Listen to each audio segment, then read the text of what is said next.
Hey everyone, welcome to another episode of Into the Mist. That is our Curse of Strahd campaign.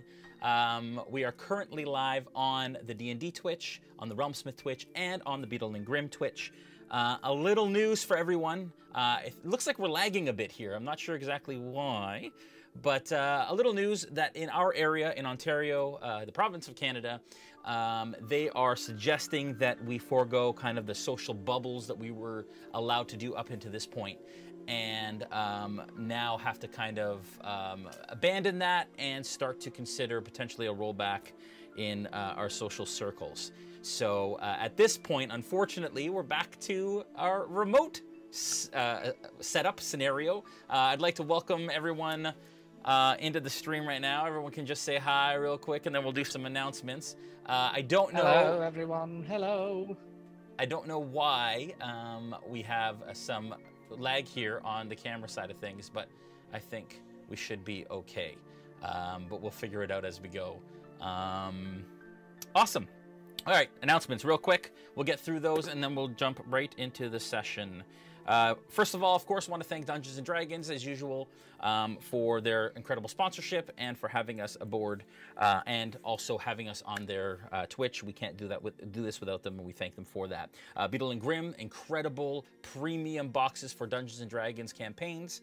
Want to thank Matt Lillard and all the great team over there at Beetle and Grimm. You can check them out at www.beetleandgrims.com, and I believe you can still get the legendary Curse of Strahd box, I believe, as well as the silver edition of the Rime of the Frost Maiden box as well. So you can check those out at beetleandgrims.com.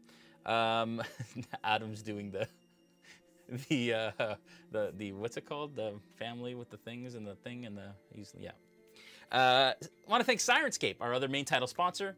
If you go to syrinscape.com/realmsmith, you can find out all the wonderful things that we use on an ongoing basis to bring emotion and awesome sound effects to our Syrinscape experience. And I forgot how distracting it is to have multiple frames on screen remotely while I'm trying to do, and we just lost somebody. So I'm sure Julian will fix that. We're off to a great start. Julian, if you want to go to maybe full screen on the announcements, and then I'll finish announcements, and hopefully we can sort that out, because I think we lost Joel. Product sponsors, as usual. Back, I think. What's that? I hear Joel still. I don't know. Yeah, I don't know what's going on. Really strange. Yeah, Joel's frozen now. Oh, well, we'll work it out. Want to thank WizKids, as usual, of course, Dwarven Forge for a lot of the awesome terrain, Hero Forge for the incredible miniatures we have and are using for our player characters, Mithril Armory for the awesome dice and accessories, and, of course, D&D Beyond. And our giveaway tonight is going to be a digital copy of Curse of Strahd for your D&D Beyond experience. That is the digital version, and you enter into chat the word curse, C-U-R-S-E, and you will be entered into a chance, or for a chance, to win a digital copy of that, which will be, a code will be sent to you at that point. What's that? Code is not ready to go yet. We just need a minute. I don't know why I'm lagging like this. It's really interesting.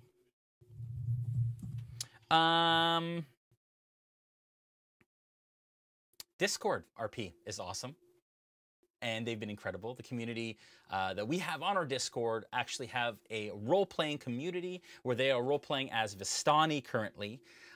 It is awesome. It has been incredible. They are currently around the base of Mount Gakis in something called Camp Gakis, that they've brought all of their various Vistani camps together into one place to try to fend off the attacks of Strahd, as they have kind of risen and become a lot more kind of dangerous in the last little while. So if you're interested in joining our role-playing community, you just go to the chat and you'll get a link. But all you have to do is subscribe at Tier 1, Tier 2, or Tier 3 on the Twitch channel. That is the RealmSmith Twitch specifically, and then you will get entered into our roleplay community. You'll be able to do all awesome things, including all the quests that we have available, and roleplay with all the wonderful people on there. I want to thank our Smith Guardians, as usual, for running the Discord and running the quests and doing such an incredible job with all of that. We do raise money for Extra Life on these Monday nights for Into the Mist. You can donate below on the widget, and when we get to a certain point, I think we're like 125 off of our next goal to win a quiver of +2 arrows for the party. If we get there, they will be sent them through the mists into Barovia, and they can use them for their role-playing experience. Tomorrow night, we'll be doing Behind the Screen. That is the behind-the-scenes look with myself, Jason Azevedo. After that, we will have Player's Table on Thursday with Joel Auge. And then the next episode 13, will be following that. We have 15 episodes. We said 16. We have 15 actual episodes, and then we're going to do like a post-season kind of wrap-up and kind of in-between adventure actions and things like that. So super excited. It's going to be awesome, and we're really glad to have everybody aboard for all of it. I think that's all the announcements for tonight. Let's say hi to our party again. The giveaway is now ready to go. So if you enter Curse into the chat, you will be entered to win a digital copy of Curse of Strahd for your D&D Beyond experience. Hello, everyone. Welcome back. I think that we're good.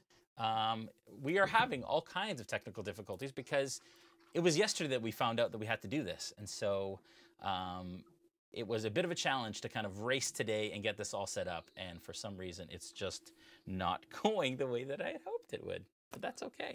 It's on par for the year. It is on par for 2020. That is very, very true. Just quickly, Joel and Dave, you guys have launched a Kickstarter with Mythroll. Can you guys talk about that for a little bit? Yeah, you want me? I can do it. I can do it. Yeah. Doodle Dice is our new Kickstarter, and it's funded. It funded in 2 days, so thank you kindly, community, for helping to make that happen.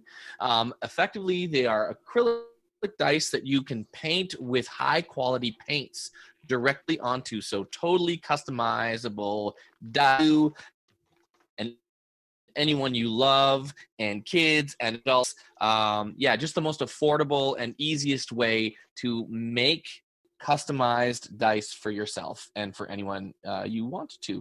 Also, they are it's an alcohol-based, acrylic-based paint, so you can rub it off and then start again. And so that's really fun. And we're selling sets and sets of D6s if they unlock on the Kickstarter. So we're really excited about that. Dave, did I miss anything? Nope, we're 120% funded now. Yay! They start off like this, and they end up like that. Yeah, pretty cool. They're awesome. Very cool. Very cool, guys. Also, we have a really cool new camera that we will be using this evening. It's our new pan-tilt zoom camera, which we're very excited to feature, and that will be what we'll be showing you all of our minis tonight, which is awesome. And we got finally kind of working. So yay to that. But yeah, it's all good. Okay. All right. Last time we left you guys were at Van Richten's Tower. You had headed there to find the Mad Mage, as you had found out that this tower, that it was known as an ancient wizard's tower that was built probably centuries ago, existed. And that was kind of one of the only places that the people in Barovia, specifically the Vistani named Stanmir, said that he may reside and he may exist. That was the only wizard type thing that he had mentioned that could be potentially the place to go. You went there, you found out actually that this was a tower that Ezmerelda had been taking up residence in and doing a bunch of research, and through some folly and misinformation and not necessarily knowing that she was taking a precedence there, exploded her Vardo, her wagon, because of a unfortunate accident with a trap that she had set up within her wagon. After that, she returned after being attacked by werewolves while she was out and about, found her wagon in disrepair and destroyed, and quite quickly combat ensued as those werewolves that had attacked her and then chased her kind of came to the tower, and you found yourselves having to fend it off from these werewolves. Upon completing that, you entered the tower again. You found a suit of armor that you haven't quite figured out what to do with, and a bunch of other things. Took a long rest, managed to kind of gather yourselves and your things, and you were who was it that stepped out of the tower? It was Muskoka stepped out of the tower to tie up the horses. As he was doing that, looked down the causeway that led to the tower and realized that a raven came and landed on the causeway, transformed into a humanoid being, and was joined by a variety of other ravens that then turned into humanoid beings. The one that led, the first one to land, as you kind of spoke out and called out to them, Dmitri had used his holy symbol of Ravenkind to see if that had an effect. It did not. The lead character lowered their hood and said, "We need your help." And that is where we left off. As you stand, Muskoka, you are currently at the bottom of the tower still? At the base of the tower? Yes, I went inside to try to look outside of one of the windows. You ended up going inside and doing the whole dance thing, right? Yep, I did the thing. Yeah. Get in. Yeah, that whole thing. And you are now currently inside of the tower, looking out the window. The rest of you are looking out the windows on the top floor, and you see these 3 figures standing on the causeway. One of them, again, with the hood down, raven black hair, kind of scruffy beard, like basically just hasn't shaven in a number of days. What do you do?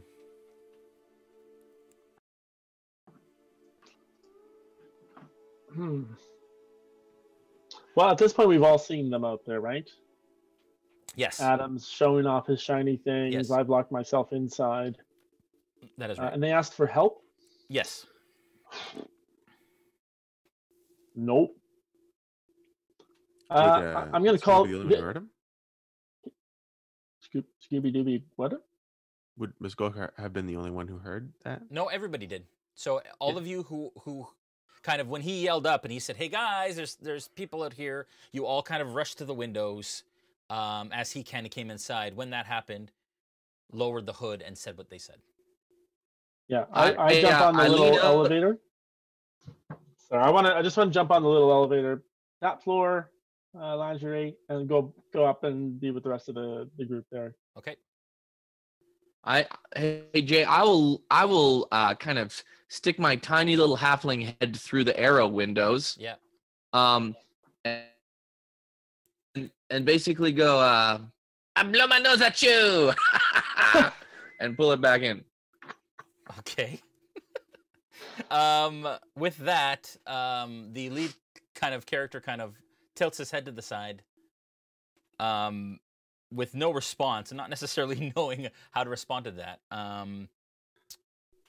Then says, "You are the adventurers that helped at the Wizard of Wines, is that right?" Yes, that is us. Indeed. "We are in need of your help. The work at the winery is not done. The source of our folly, the source of our misery, and what you helped to undo is not undone completely, and we fear another attack, and we ask if potentially you could help us." Would that be from the Druids? I thought we had taken care of those. Well, the Druids, that was only a small collection of the ones that plague us. The Druids were members of a ancient bloodline that lived in Barovia well beyond it was even Strahd's domain. They are descendants of an ancient order of barbarians, and they have taken up residence at Yester Hill. They, from what our understanding is, came to the winery to collect knowledge, but perhaps maybe we can speak in closer quarters. I would like to see you. Can we collect? Who are you? I am the eldest son of Davian. My name is Adrian. This here is Elvir, my brother, and Stefania, my sister. And they kind of lower their hoods as well. And at this point, actually, you do recognize them as some of the members that were standing with Davian as you were passing through the winery. Please. Yes. I'll take the elevator down. If anybody wants to come with me, they can. I'll come with you. Hey, I'll join on the Sterling. Brandon. Wait, is this in character or out of character? No, out of character. All right. Can we try the thing for the first time? Coming out of the totally. building? Yeah. So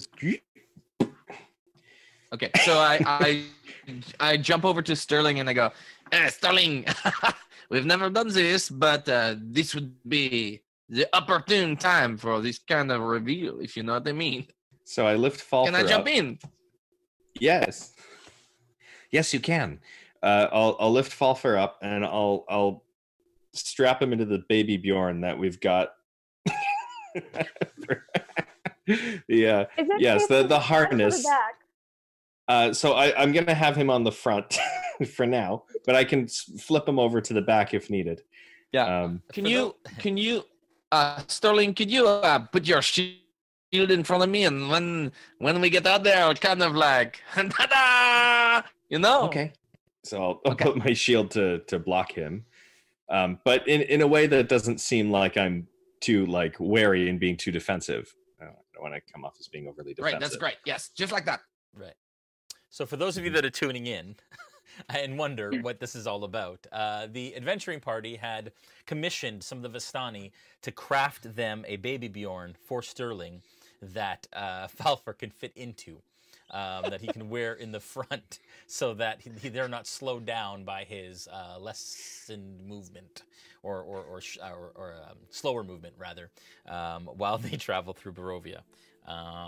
Anyways, so okay, you fit in the Bjorn. It's actually quite a comfortable fit, as this is the first time that you have tried it.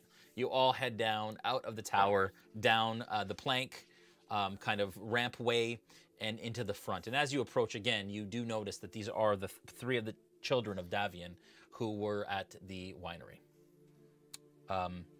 Adrian speaks up again and says, "Thank you for coming out. Some of you you're less in numbers. I do hope that Barovia hasn't consumed some of your allies." We do not know. They are just no longer with us, and we've heard no word of their well-being.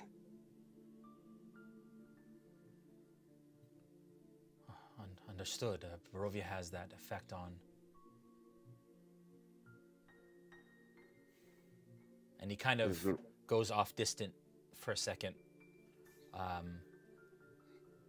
And he comes back and he says, "And Ezmerelda, you weren't at the Wizard of Wines, correct?" No, I was not. And you, we've heard quite a bit of you, about you, and are familiar with your heroic deeds. I thank you for what you have done for the people of I give Barovia. him. Pull down the shield in front of me, and I go, "Thank you." Put it back up. And he kind of steps back and he says, "Oh, well, that is one of the ones that we were accounting for. That I'm glad that you are down. You were I not down as quickly many as I smack him thought." across the face. I'm Oh talking my! about you. He's actually wearing it.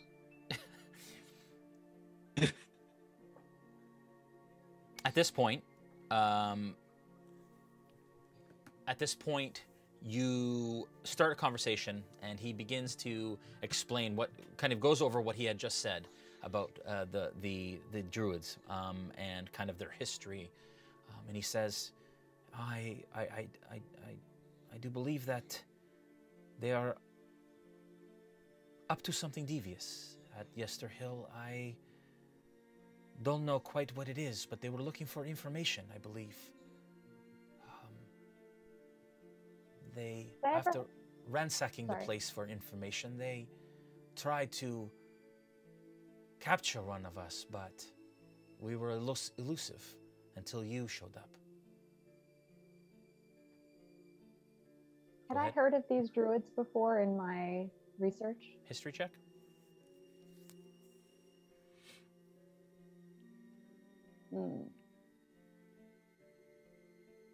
15? 15? With a 15, you've heard of the ancient druids who kind of stalk the mountains. And you know that the druids and there are barbarians who are considered absolutely allied with Strahd and have kind of terrorized Barovia for as long as the kind of history books. And they were here. This tribe has been here even before he took over, which was hundreds of years ago. You know that they are, as you saw when you went to the Wizard of Wines and were involved in that whole thing, that they are caked in gray kind of mud that they use, almost like a clay that is found on the slopes of the mountain. Almost so they come across like this gray sort of muddy caked complexion all over their bodies. But that's really all you know. Do they look like they're druids themselves, and that's how they wild shaped the way they did? They're absolutely sorry. That these folks are druids themselves. Yeah. Give me a nature check. Oh, that's a nat 20. Woo! You actually don't think that they are druids. With all the druids that you've known over your travels, they aren't kind of dressed as druids typically would. They aren't armed like druids typically would. You notice that Adrian is kind of dressed almost like a fighter, sword at his side. You see that Stefania has daggers kind of at her belt. And so they're not druids from what you can tell. You don't think that that's where their shape-shifting ability would come from. May I ask, how is it that you're able to turn into ravens? That is Good question. That is something that we had not planned to disclose to you. But we are in dire straits. We have watched your party for some time. We are members of a secret order of were-ravens. Those that can shift from humanoid to raven form. We attempt to protect the lands of Barovia and its people, to stand against the Devil Strahd. When we were at the Wizard of Wines winery last time, we were in a very bad position, and a number of ravens had helped us. Are you somehow connected to those ravens? That was us in raven form. That was you? And some of our companions, some of our actual ravens that we have befriended. In Vallaki, we saw a lot of ravens all inside, in the stables of the inn. And like, were they all were-ravens too? Yes, of course. That is my brother. That's a lot of you. That is crazy. Yeah. So wait a moment. When our compatriot here, Dmitri, showed you the special amulet, Dmitri, can you pull it up for us? Yes, here. What does this thing mean to you? We've been told it's called the symbol of Ravenkind or something like that? Does it mean anything to you at all? Well, yes, of course. That is a legendary item. I have only ever heard story of it and of its existence. I'm quite amazed, actually, by the fact that you have it in your possession. You are much mightier than any of us could have ever imagined. I mean, look at us. We are pretty great. And I tug down on the straps and like move around like, look at me, I'm great. Yes, we've gotten very lucky to still be alive. I will say that as of late, people have been more divided, and so that has caused a lot of conflict. If you haven't, along with your now druids that we're finding out about, there's also the werewolves, and the Vistani are no longer, not all are siding with Strahd as they have. Yes, there are forces on both sides. And our order, we call ourselves the Keepers of the Feather. And our sole purpose is to bring those that will come against Strahd together under one cause, under one banner. Well, our cause is aligned with yours, so whatever we can do. I don't want to speak for all of us, but I think we could all agree that we'll be happy to help you in any way we can. Thank you. We do believe that part of the victory that will come, and you can hear that his accent actually comes in and out of Barovian, and being kind of one of the younger. I thought that was just you, Jay. No, no, it's actually intentional. And you do hear, and you've heard it too, like in Barovia, where some of the dialects and some of the younger kind of generation have picked up some of the travelers that have come in. And as Barovia has gone over the centuries, some of them speak in that very thick Barovian dialect, and some of them don't. And you can hear he actually kind of comes in and out of it a little bit. And especially because you know that Erwin's wife, Danica, spoke in a very different accent than Erwin did, being somebody who has come into and after. So you imagine that the Mardukov family has people on both sides. I do believe that part of the mission that we have is to vanquish the allies of Strahd, and in doing so, weaken him any way that we can. I do not know what these druids have cooking. I do not know what they have that they are bringing together, but it is not good for our people, I tell you. Surely it is not. This is no disrespect to you at all, Mr. Raven friends. But how do we know you are against Strahd and not with him, or with him and not against him? How should we make sure that you are who you say you are? I have heard that you have helped my brother, Erwin, that he is trusted amongst your people. Is that correct?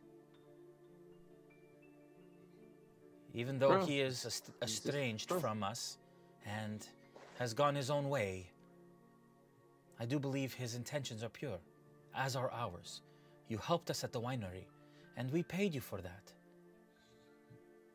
You can trust us. I assure you. Fair enough. My friends, Sterling, what shall we do?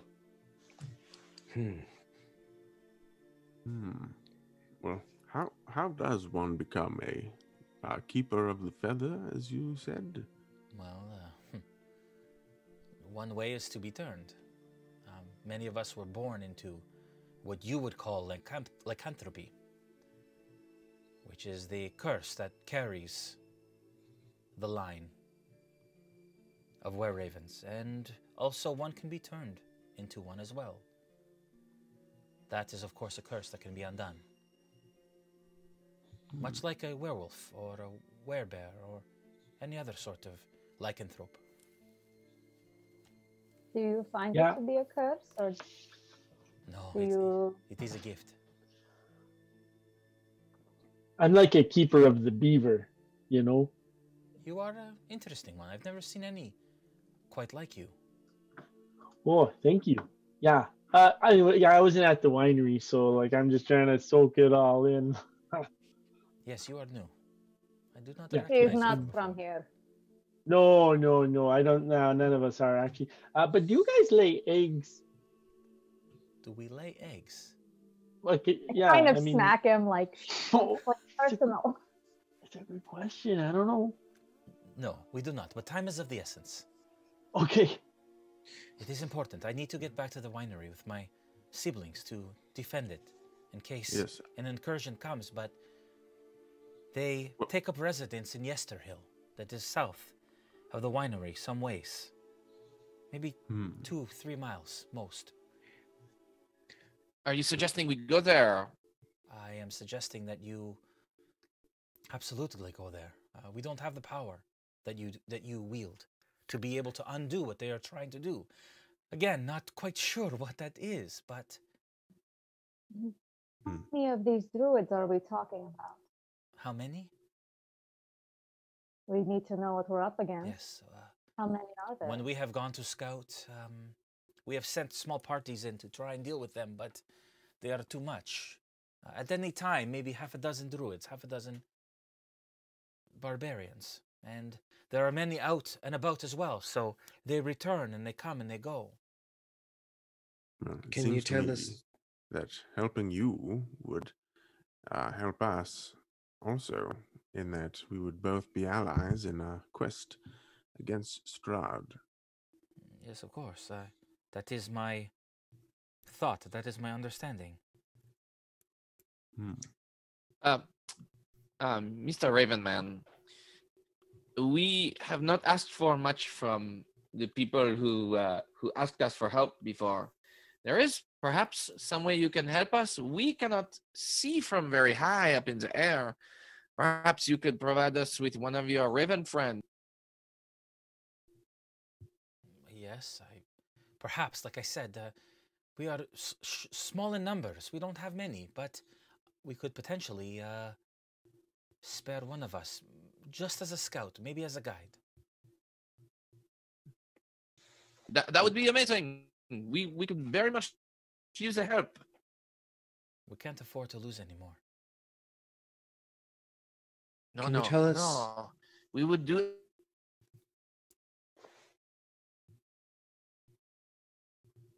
I think we lost Joel. I think so. Go ahead, Sterling. Can you tell us of any weaknesses that we might be able to exploit in these enemies? One thing we have noticed is that the druids don't they don't have the ability to shift, to change shape, as many druids are known to. I don't understand why. They've lost their ability somewhere along the line. Perhaps maybe that's what they're after. They know that we can shift. Perhaps they're trying to find a secret to bring that ability back. I do not know. But I've never seen one of them shift into a beast. I see. And if I recall, they're not too keen on the flames.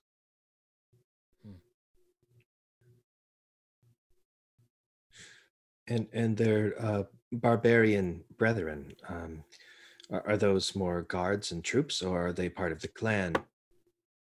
They are all part of the same lineage, all part of the same barbarian clan from ages ago. I see. Do you know anything of the layout of their encampment? Any ways that we might be able to sneak in? They are upon Yester Hill, which is quite broad and large. The area is quite massive. And it's quite high, at its peak as high as 400 feet to the very highest point on Yester Hill. There is a structure of stones in a circle that they use, and they've been building some sort of effigy, some sort of statue within that circle at the center of it. And then there's also a copse of trees which seem to die closer to the center, with a very dark, very large tree in the middle. And around, at the various levels, there are rings of cairns, burial cairns. Ancient burial ground for the barbarian tribe. Well, whatever they're building, we shouldn't let them finish. I agree. I suspect that these cairns, this place being what it is, with so many dead things coming back, I would expect that they may wield some undead enemies within them as well. I'm not sure if this sounds very difficult. What do you all think? Difficult, but not impossible. That's true. It will require some strategy if there's a lot of them. If we can fight off 6 at a time, that's one thing, but if they all attack, I think we're very outnumbered. Maybe there's a way to draw stragglers away from the crowd and deal with them individually. Perhaps. Do you think this is something that needs to be done immediately? We've taken on many tasks as it is. What sort of an urgency is there on this matter? How urgently do you want to leave Barovia? I personally, more urgently, want to try and save Barovia. I want to kill Strahd and give Barovia back to the people. And the sooner we diminish his allies, the sooner that is possible. But some of these other tasks we are doing would make us even stronger, give us further advantage against Strahd in a one-on-one scenario, or I suppose 1-on-5 scenario. Yes. Well, it is up to you. What I can tell you is there is a road to the northeast that leads southwest into Yester Hill. The Svalak Woods border it at the north and the east side. And then flanked to the west is the wall of Barovian fog. It is the end of the realm to the west.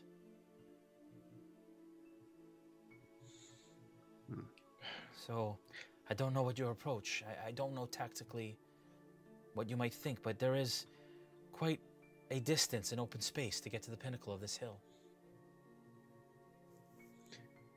So would that be dangerous to traverse? Dangerous in as such that there are those that guard it. They aren't always there. Sometimes we've flown over and they aren't even there. They seem to have abandoned it at times. Other times they're very busy. If we can attack a few at a time with the aid of one of your friends to do a flyover, I think that might be our best chance.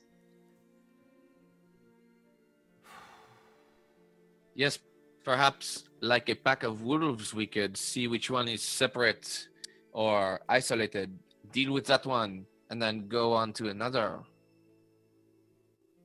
I agree. Yes.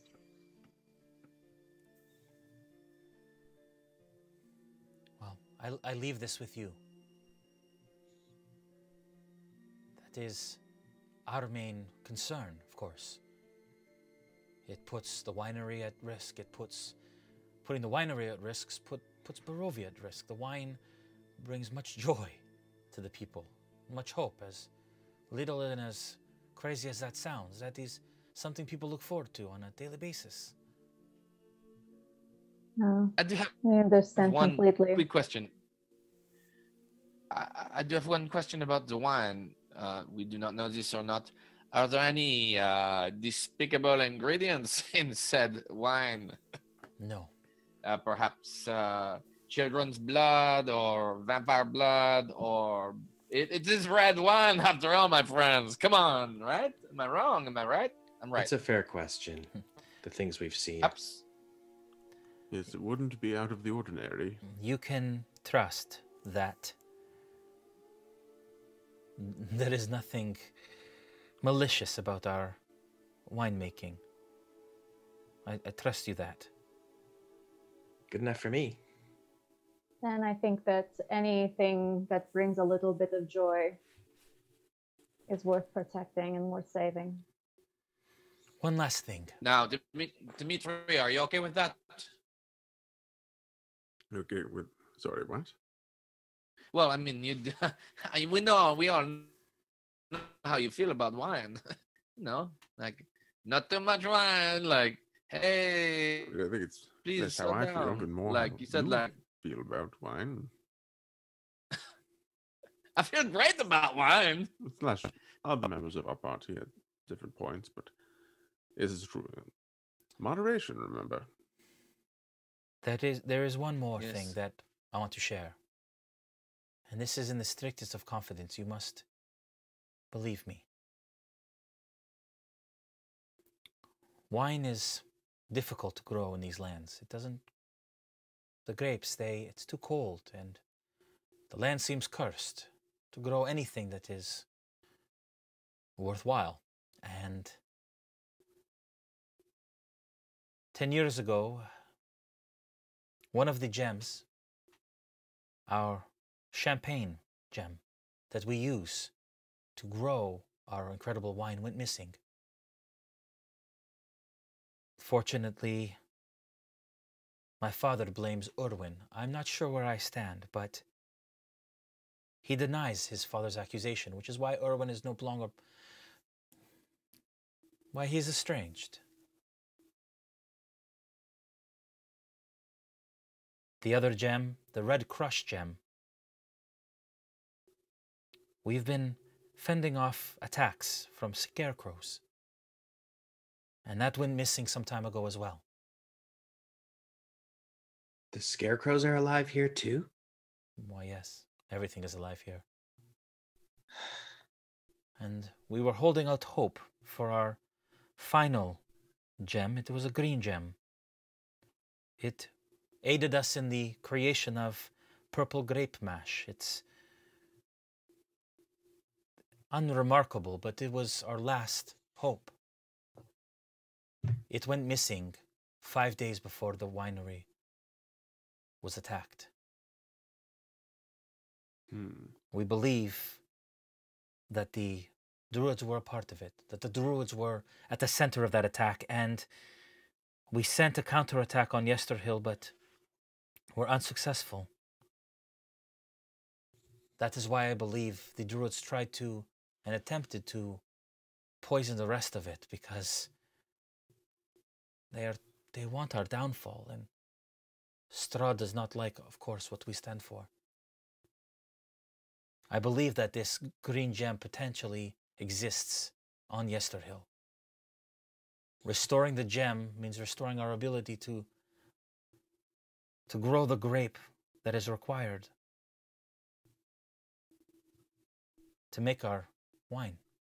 Without that, all that we have left is the casks that remain at the winery, which is why we haven't been able to replenish Barovia.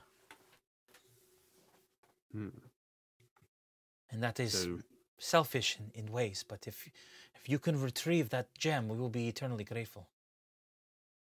I don't think it's selfish at all. It's not just about the wine that you make, it's your livelihood. It's understandable. And it represents the little hope that Barovia has. We know what it's like to lose a livelihood, for sure. I mean, Dmitri lost one for someone else just recently. Well, if that taught me anything, it was the importance of one's property and If it can be retrieved, then all the better.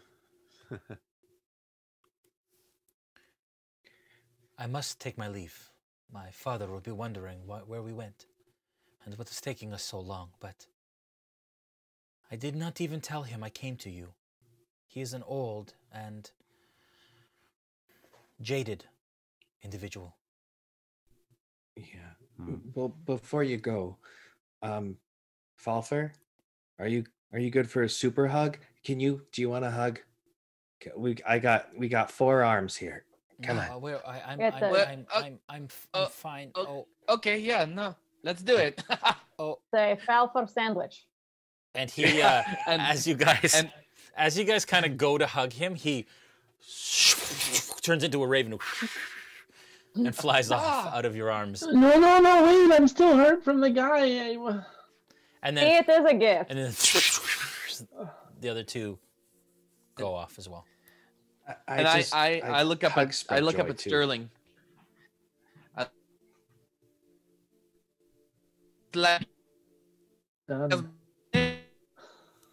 Joel, we're totally losing you. Yeah. He's lost it. Yeah. I'm sure it was really. You got that right, buddy. Oh, he's back. Yeah. We're all on the same page. Falpher also turned into a were-raven and flew away. Yeah. So. All right. With this information, what do you guys want to do? You have a bunch of loose ends that need probably wrapping up. You guys decide. I'm still hurt from the hag. I'm still not feeling well, and I'd really like to figure out how to make me better. I think killing the hags is a good idea if we can find them. But yes, what did we learn from the book? The books that got burned back there? I just want to feel better. There are other books in the room.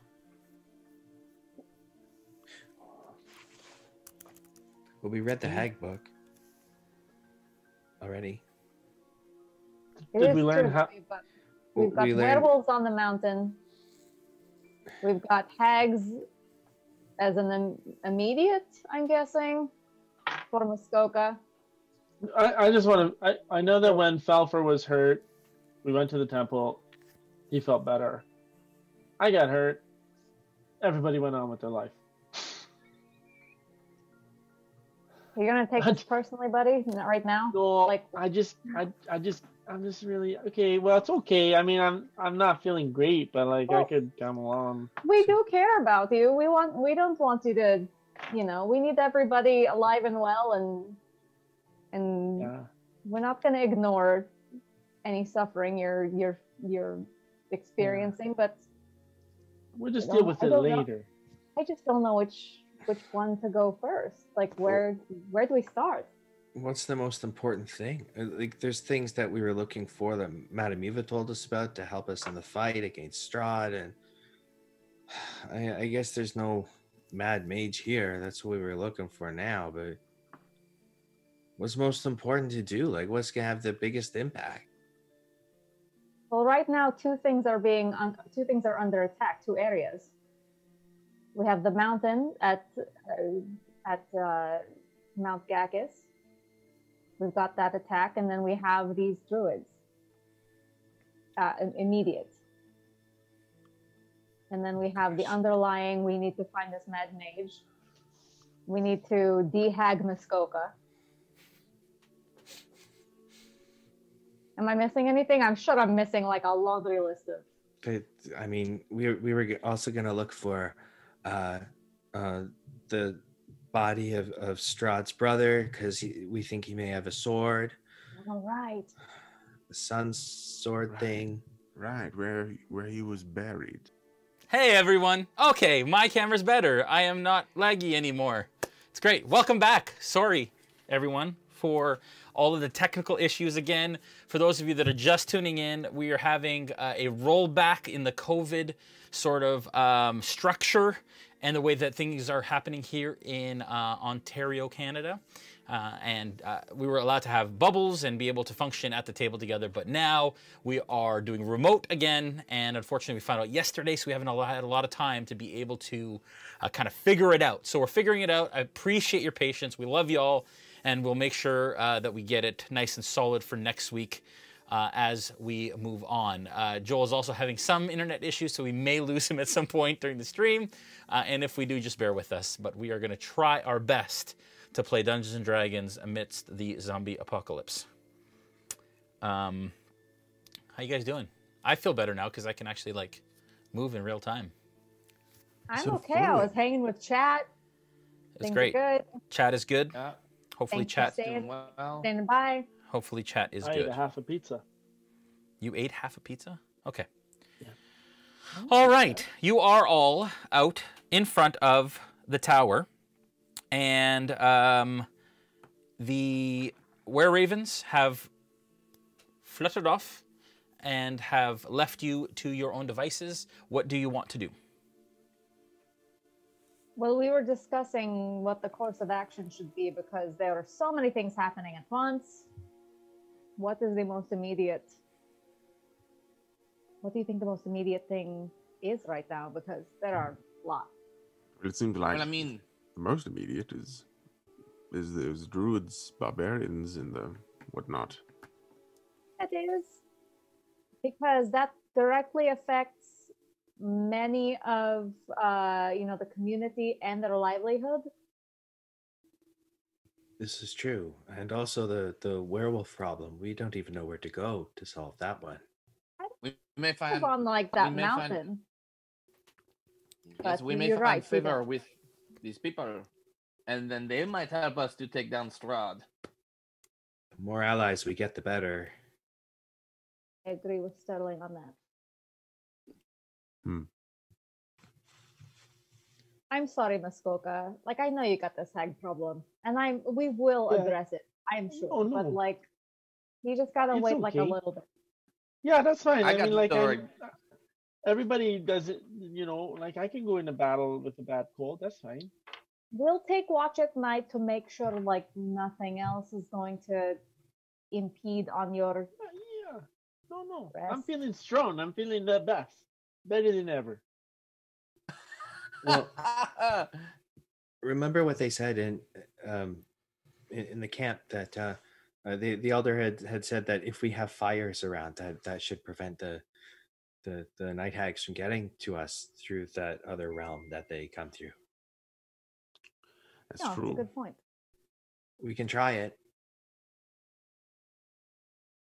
Try it. Okay. So are we leaning more towards these druids? I think we might be. I do appreciate that we have one of their friends hanging about to do a little flyover and like investigate. I just hope they do don't like get that. That's killed. really nice. It's very good for us to have people who can help us. We especially flying, super useful. Very. Mm-hmm. And you know what? I don't want to be like a nag, but I think like a little break from werewolves right now is very welcome for me personally. Like, I don't want to make it all about me, but like I just want to say, like a little break from werewolves would be really nice. Yeah. Had any of you guys heard of were-ravens before? Because that's a new one on me. I have Have to we? admit, I didn't. Didn't know about Nature those. check, Ezmerelda. I guess maybe you can make a Ooh. were. I'd out say of- with advantage, Ezmerelda, because of your knowledge of monsters and such. Okay. Well, I already rolled a dirty 20, so let's see if I beat that, and I don't. So Yeah, dirty 20. Absolutely. In fact, I would say that you are familiar with all kind of the main types of were creatures that exist. Were boars, tigers, all that stuff. What a weird beaver. Okay, but what do I know about were ravens in particular? Were ravens aren't of kind of the some lycanthropes tend evil. So werewolves tend to be more evil. Were rats, were boars, I believe, tend kind of to the evil side. Whereas where bears, ravens tend to be a bit more on the kind of good side. Okay. So There are listen, exceptions to guys, everything, like, but I know, like, there's exceptions to everything, but let me tell you, like, I know that like werewolves get all like the hype and like they're in all of the things and the stories and the lore, and everybody's like, ooh, werewolves. But let me tell you, there's where everything you could possibly think of. And although like a lot of them are kind of like on the I don't want to deal with it side, where ravens are not so bad. I think we could be okay with trusting them. So everywhere. Everywhere. Everywhere. Mhm. I like it. Yes. I tussle Falpher's hair. Hey, what are you doing? Well, That's it not just part of the deal. it seemed like the right thing to do. No, it's the wrong thing to do. Here's That's a big. very wrong. Need to wash No. your hair. No, it's the special grease in it that makes it flow so solidly. Yep. I The don't want to wind know any more doesn't- about that, but maybe you should have like established boundaries before you decided this like little symbiotic situation you've got going on here. Listen, we will work it out as we go along, okay? It's just Once you brand new, start that's to all. wear a man, I'm just it kind saying. of blurs the lines. Hey, I'm a wereman. You're a wee man. I don't know if you're a wereman. But let's go help these people. Like we're kind of just chatting. What are you doing Dude. here? Yeah, I agree. Okay. How is everybody feeling? We didn't care about, but we decided nobody cares. I care. It's just there's so much going on, and we have to think about the battle to come. Yeah, I was Oh, kind of settling. but it's okay. You will always be our moral compass. I'm going to kind of whisper in Celestial. I'm gonna say, Morning Lord, I don't know if you're real, but if you could send that abbot back to help me, that'd be great, because this party's not helping me much at all here. And that's it. Give me a religion check, please. It's a dirty 20. Okay. You could have. You know it's not going to work. You could have sworn in that moment that you heard a kind of a sound on the wind, like a voice on the wind, but it's fleeting, and as quickly as it kind of passes, it leaves. Oh my gosh. Do we Just I heard notice it. him? Did you say it out loud, or were you? I was just kind of like quietly muttering it to myself. Are you okay? Oh, and yeah, no, I'm great. I'm great. Are you sure? Well, yeah. Well, I mean, other than like how I already outlined that I'm not doing great, I'm doing great. Look, I'm want ready you to fight. know that we really, please don't let. I know there's a lot of things going on right now, and I don't want you to feel like we're neglecting you, because you're really important to us, and like we're all fighting in this together, and I don't want you to feel like we're forgetting about you. Yeah, I might just stay back a little bit and take care of myself from the back. Okay. Yep. Just Yeah, know if you're that wondering we're why I'm looking not out. like jumping right in with like axes and stuff, it's gonna be. That's why. Just know that we don't forget about what's going on with you. We'll handle it when the time is right. Yeah. Okay. Great. That's great. Thank you. Okay. I'm ready to go. Okay. If All you right. don't mind, I'm just going to collect the rest of this armor. Maybe I'll deal with it later. Did And the I'll just whispering in the wind sound pack like it up. anything to me? You didn't get enough of it to be able to discern what it said. You do get a sense, though, that it was potentially in response to your question.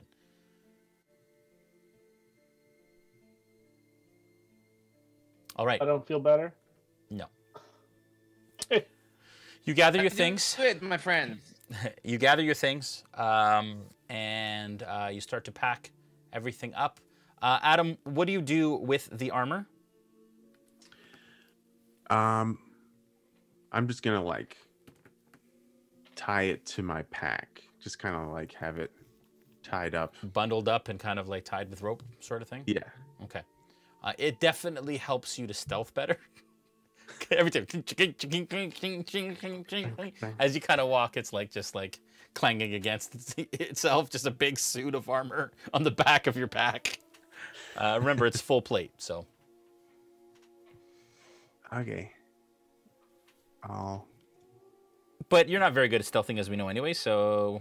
Yep. I don't know if it's making any worse of an issue. DM, Jay, I may have been off at in one of the internet webs lands when this happened, but do we know how far it is to travel to where these raven kind folks wanted us to go? Yeah, so you get the sense that, let's see here. One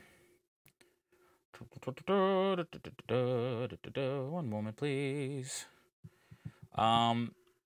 So you know that the winery is basically southwest of here. So you take the little trail south, maybe about half a mile. Then you travel west another half mile or so. And then that's the road that leads south to the winery. And then they said it's about two miles south of the winery. Oh, okay. So it wouldn't take that long. You can travel like 4 miles an hour. And so you're looking at like, 30 minutes, 35 minutes. So can we, for the sake of brevity, I'll leave that to you, but maybe we could go there? Yeah, absolutely.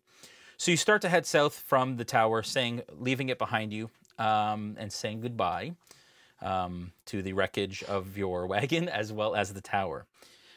You head south, like I said, a little bit, and then as you turn onto the Svalak Road heading west, you hear. First of all, I need a marching order, please. I'll go first.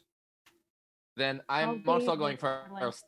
Oh, well, you don't have a choice, but I will be closely along with Sterling. Sterling and Falpher, can you give me perception checks, please? Yeah. I'll bring up the rear. I'm gonna be at the back too, as I mentioned. Okay, I got an 11. 23. Okay. With a 23, Sterling, you hear a bit of a commotion and some movement in the kind of the brush just to the front and to the right of the Svalak Road, as you kind of turn the corner onto the main road. Okay. So I'll stop and I'll kind of like put my fist up, like everybody stop, and then I'll just motion to the others that I hear something and point in the direction. Yeah.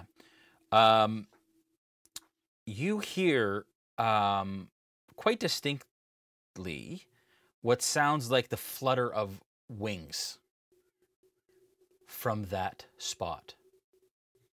Does it sound specifically like raven wings? No, not that small. Actually, quite a bit larger than that. Hey, does it Jay, sound leathery like a bat? Sorry, what was that, Joel? I was going to ask if, since I am so close to Sterling and his reactions to the world, yeah, can I get advantage on insight checks about what he's thinking? You can just ask him. Okay. What do you think it was? I'm not sure. It doesn't sound like a raven because it's too small. Do you know if there's gigantic bats around here? Because maybe that's it. Well, we've just learned that it could be wherever or whatever. Where everything. Yeah. So. In that moment, Sterling, you hear a flutter of wings, and for just a moment, Callie comes to mind. Oh. And the sound her wings used to make when they used to kind of flap together when she'd almost kind of get ready to take off flight. But then as you listen a little closer, they sound a bit less kind of soft, a bit harder, a bit more almost like a bat's wings. Oh.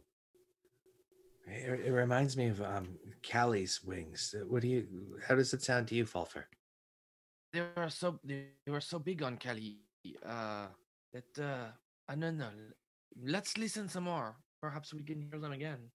Give me a nature check, Falpher. Hear them again. Yep. That is a 16. You hear it now. It's like a, and you hear the sound of the rustling in the brush, and it's distinctly bat wings, but quite large. You imagine. Yeah, wow. You're right, Sterling. It's like a bat. It's like very large bat wings. And you also hear the sound of. It's also like clicking noises, almost like it's positioning itself, like a bat do in the air. Perhaps we should try to sneak past. Suddenly, a creature jumps out from the brush in front of you. And this is some, 30, 40 feet out, and lands kind of in the middle of the path with its hands out, bearing its mandible-like teeth. You recognize this creature, specifically from the Abbey.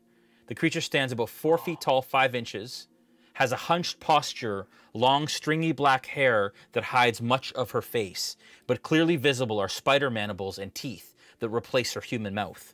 She has the arms and wings of a bat, as well as a cloven hoof in place of her right foot. She doesn't allow anyone to get close, as she kind of looks frantic and anxious. You recognize her as the one that was chained to the post in the Abbey. It's okay. Remember us? Look, I have many legs just like you. Oh, no, remember us? We were your friends at the Abbey. That was a creature from the Abbey. That was really cute, Jay. Thanks. It was adorable. Is there something we can help you with? Are you hungry? And she, gosh. she takes off. Wait, come back! She starts to kind of disappear into the sky, in the direction of the opposite direction from Kresk, heading east. And she disappears over the top of the trees. And Muskoka, that it's I the think opposite that's your direction answer. of Kresk, just based on her. Yeah. That was weird. No? Why would she be going that way? And why would she stop to say hi and then Great that anyone she's get a not all sense of tied what up anymore, she though. was trying to say? Well, yeah, if she escaped, she'd be leaving Kresk anyway, right? Well, yeah, but why bother to stop and and then go instead of just going in the first place? Did we get any sense of a message that she was trying to communicate? Or any attitude she was trying to convey? Give me an insight check. Sterling. Yeah. As you kind of are peering up, you see something starting to drift down from kind of the direction she went in, and it kind of falls down, and you can see it's a single pink feather. As it kind of crosses your eyesight, you can see it's somewhat translucent as it moves, and then it's gone. So, I think I just saw one of Callie's feathers. Nobody else saw it. I'm sure of it. I just saw one of Callie's feathers. What? Are you sure? It was pink. Are you sure it was a pink? I mean, not that we see pink feathers just flying about, but really? I mean, unless there's were flamingos around, I think it must have been Are were Callie's. flamingos a thing here? I mean, it seems like there's were everything. Those backwards knees would be perfect for Barovia. Yes, it would fit right in. Or should we go into the trees where the creature popped out from?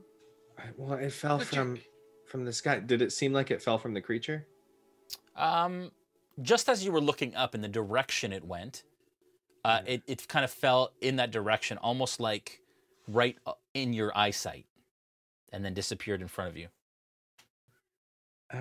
It seemed to fall after the creature left, so maybe Callie's set it free and is traveling with it. I'm not sure what to think of all of this. My insight was a natural 1, by the way. Yeah, with a natural 1, you have no idea. Yeah. Actually, with a natural 1, she felt kind of friendly. Like, you almost got the sense that she wanted to be your friend. Okay. Yeah. And Not you're that she saying ate that's a Callie. bad since it's a 1. Who even knows? What do you guys want to do? Yeah. That's nice of I her. mean,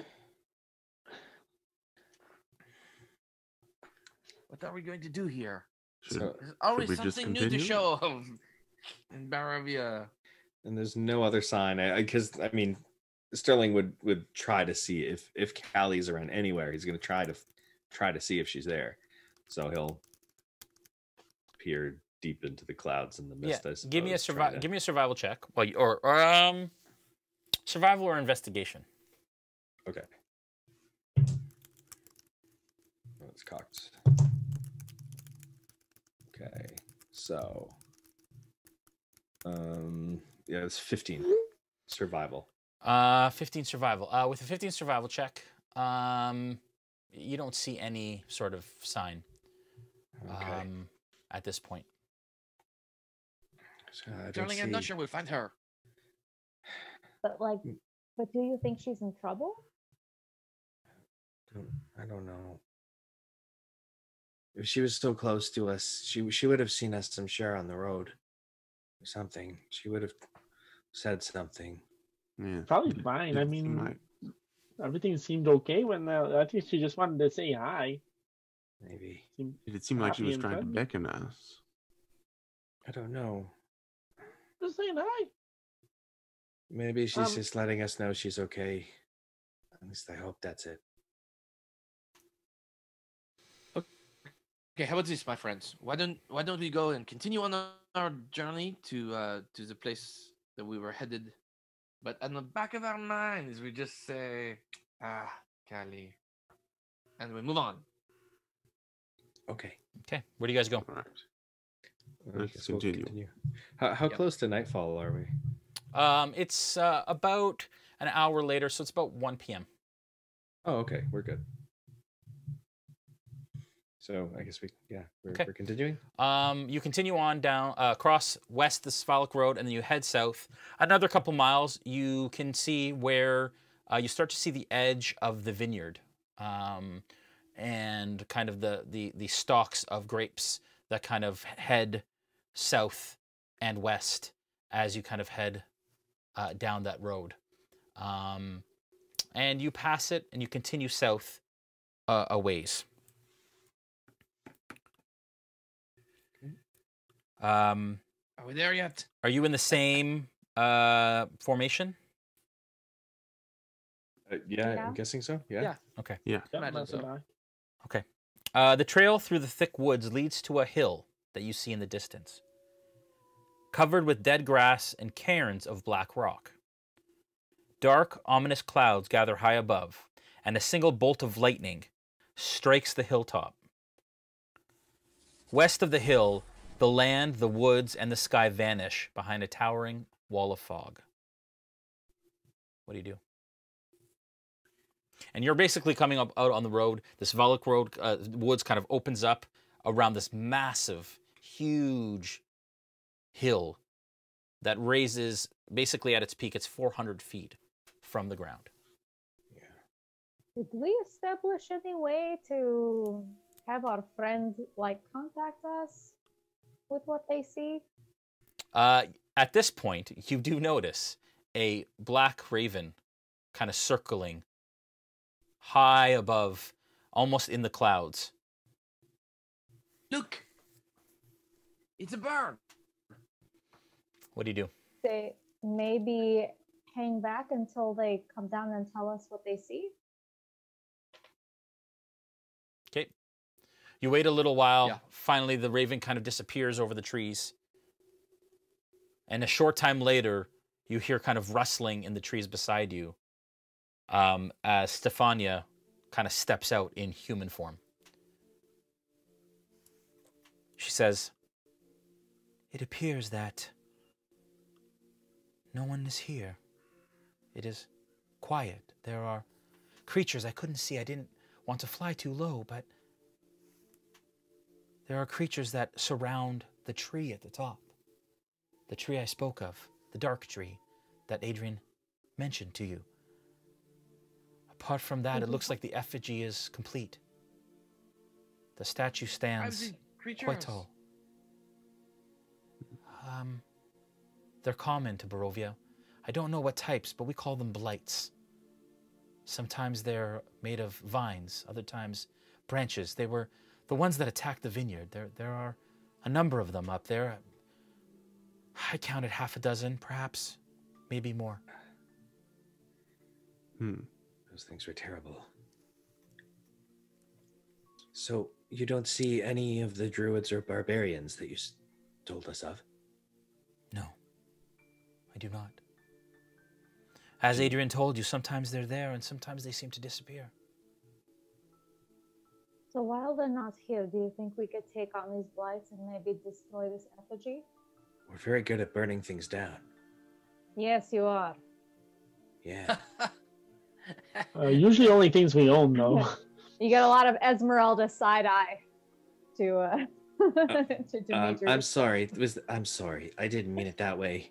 I know it's so soon after. Gosh.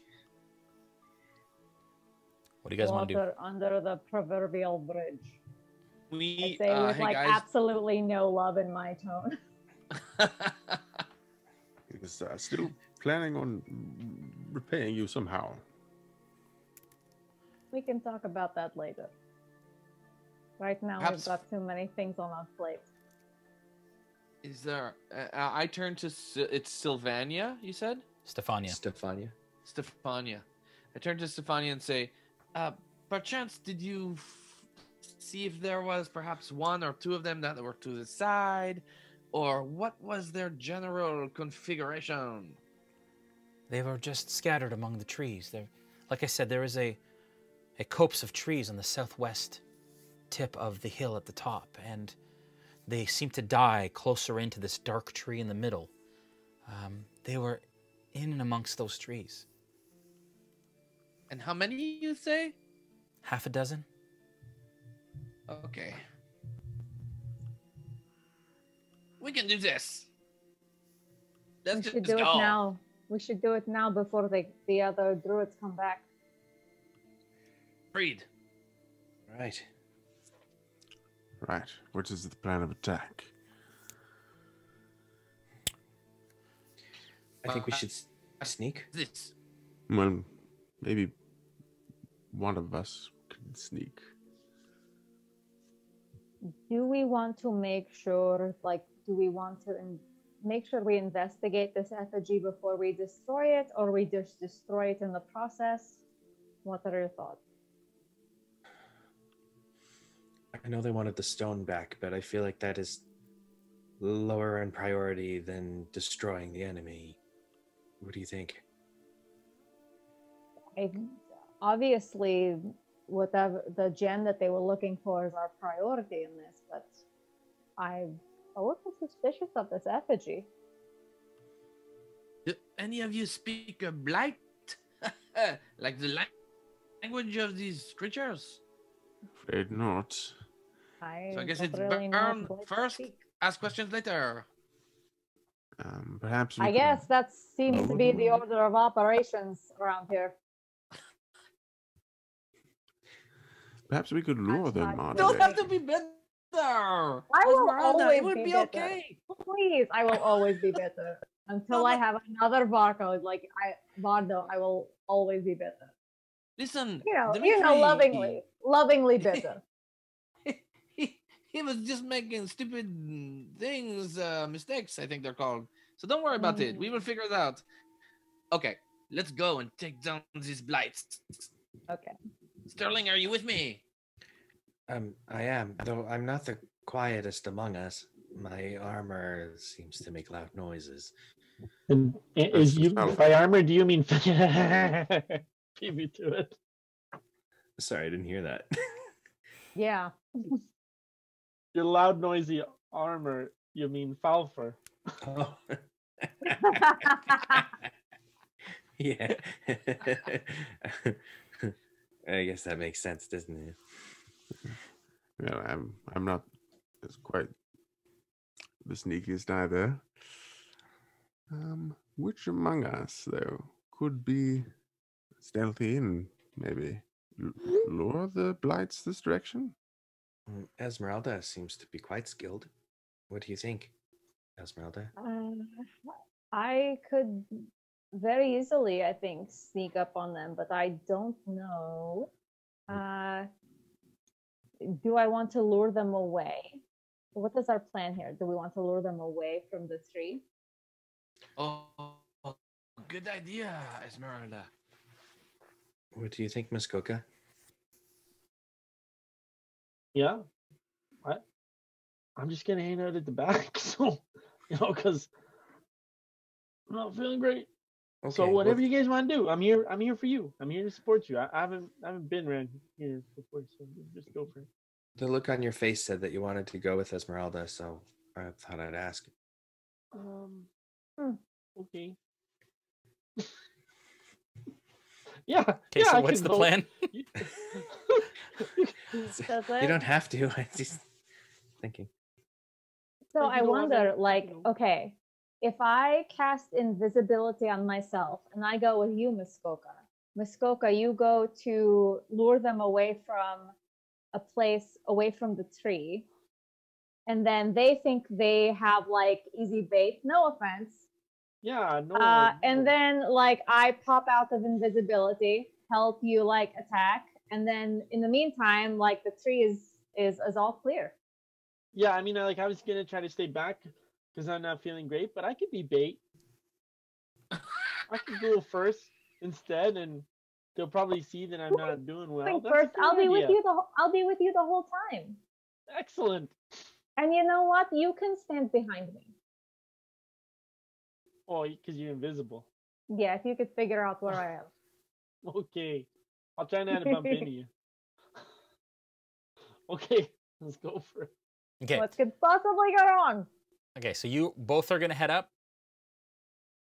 Yes, now I will cast invisibility on myself. Okay. Ezmerelda disappears. Muskoka, you lead the way. Okay, I cast light on myself. Okay. And you can see that Muskoka is now glowing. I'm a werebulb.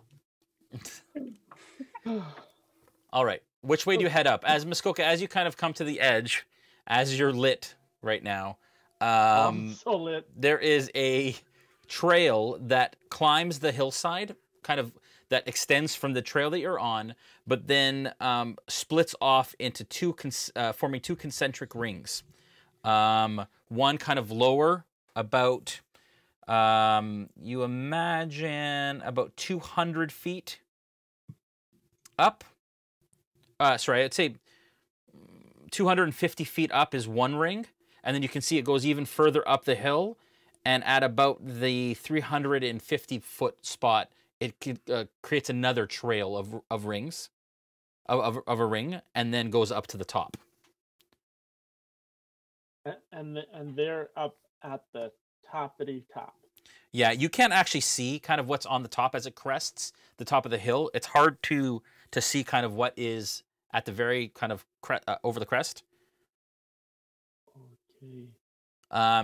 But you do see that these burial cairns start at about 50 feet to the left of each of the paths, and they go around and follow the path just below them, and basically these 4 to 5 foot mounds of stones. less than that, maybe 3 feet at the top. But it's just these piles of stones, like burial grounds. Oh, this is terrible. Okay, I survey the grounds to see if anything's hiding in the rocks. Okay, so give me a perception check, please. Not a natural one. Okay, it looks clear. The rocks look. I will tell you that the rocks look very old. Who makes new rocks? Sorry. Wow. You can tell that they are ancient. Like from what you know of kind of nature, Rocks? that these are actually quite dark, and they have the staining of age. And so they're not new rocks, David, that have recently been unearthed and used. They look like they've been here for a very, very long time. They're like basically black boulders that are stacked for these cairns. Well, since there's no danger here, I'm going to continue to march confidently forward, trusting that my travel companion has also looked out for danger. Okay. Yeah, do I notice anything?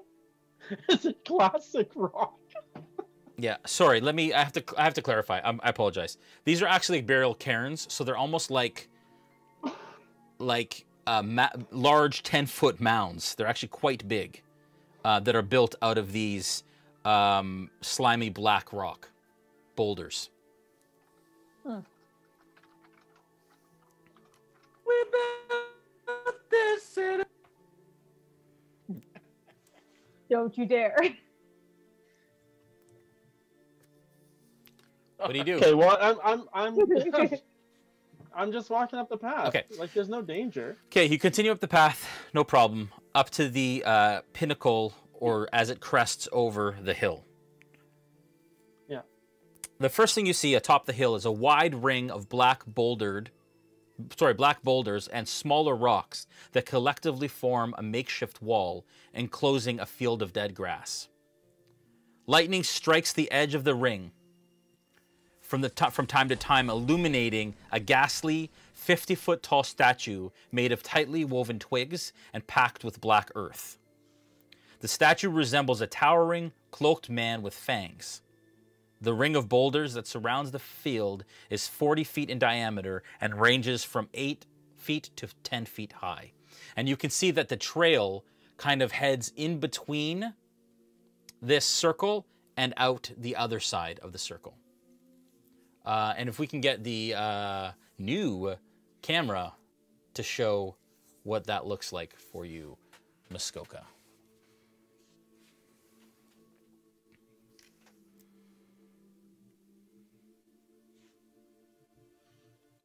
Very tiny square for me to see. Yeah, we'll get it large in a second. Just give it a second. New technology there. Oh, that's the wrong one. Yeah. I don't see the walls here, but I do see an enemy. Is he coming up later in the show? There it is. Oh, there we go. Oh, that's creepier. So that's what you see. Yeah, no problem. It's a big effigy that stands, like I said, really tall in the middle of this 40-foot diameter sort of cairn. And you kind of... Hey, Jay, it's a big effing what? Effigy? G. Oh, effing G. Okay. Oh, It dear. looks like an O, but it's a G. That's you, Muskoka. That is the large... Well, that's a big effing G. Do I still feel completely safe with the FSG? Yeah, there? and as you feel like you're completely safe, another bolt of lightning strikes down from the clouds and strikes the top of that wall. Yeah. Do I have to walk through there to go up the hill? You can walk around it. We can get the map of the hill there.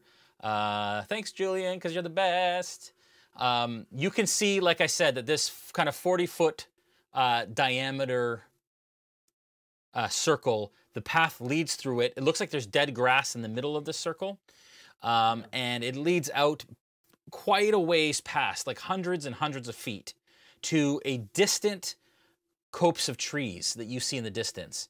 And just like she explained, from this distance, you have a hard time seeing any sort of detail or even the creatures that she mentioned, but you do see that it is the trees to the outer edge of this copse are alive, but as they get closer to the center, you see that they're dying in, so there it is. So that's the kind of druid circle in the middle.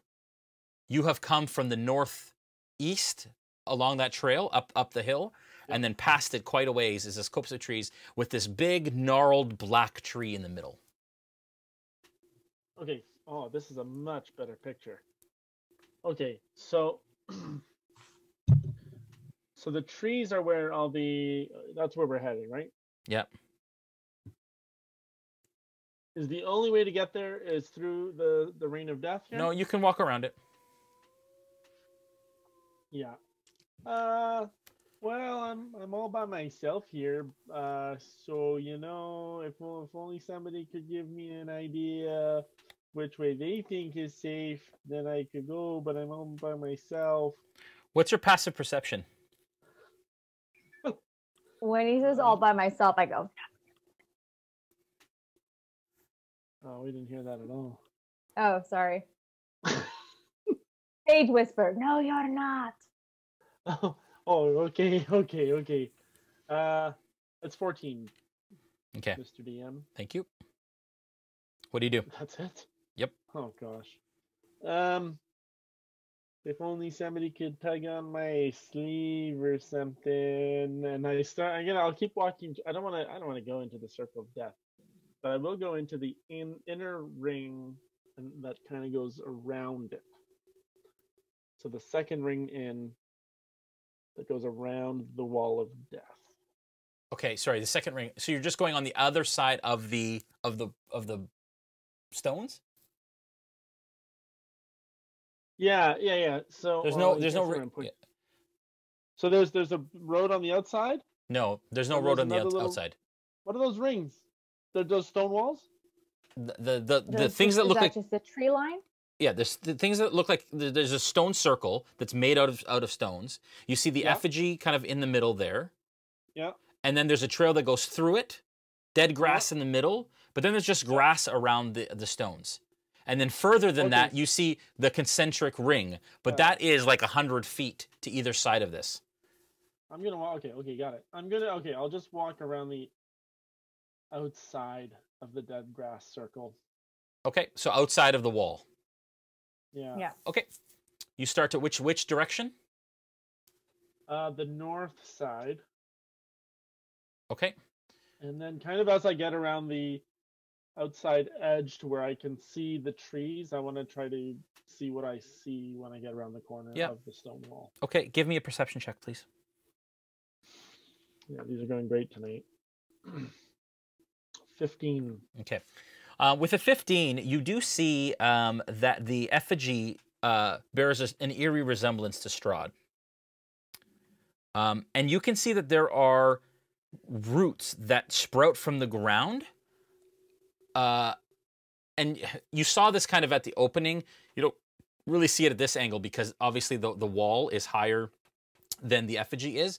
But you see that there are roots that kind of have grown out of the ground and have wrapped around the legs up to almost like the torso area of this. These black kind of slimy roots have grown out of the ground and hold this statue of Strahd in place. Why would they be building an effigy to Strahd if they're aligned with him? From this distance... That's a good question, Conscience. Like I said, at the south end of the hilltop is a sickly copse of trees, and you see a large misshapen tree at its core. But at this distance still, you're some, 400 feet from that area. Okay. So can I get that map again, Julian, quick? And I'm still glowing. So I don't see. Do I see any people in those trees? I'm just too far away. You're just too far away to see any movement at this point. Oh my gosh. Sorry, it's not. It's more like 200. More like 100 feet from this circle to the trees. That's terrible. And I gotta try to. And I bait. This is terrible. Okay. Well, I've got no choice but to just keep walking until I kind of get their attention. So I mean, as I come around what was that, Conscience? What if we knock down this effigy and that would like piss them off and they'd come out? That sounds like a terrible idea, but if you think Just that's what tip I it should over. do. No, I'm not saying like destroy, just like tip it over. Was huge. Okay, Yeah, I'll no, try. I don't know, just like attack it from the angles. Just You're not supposed to be here.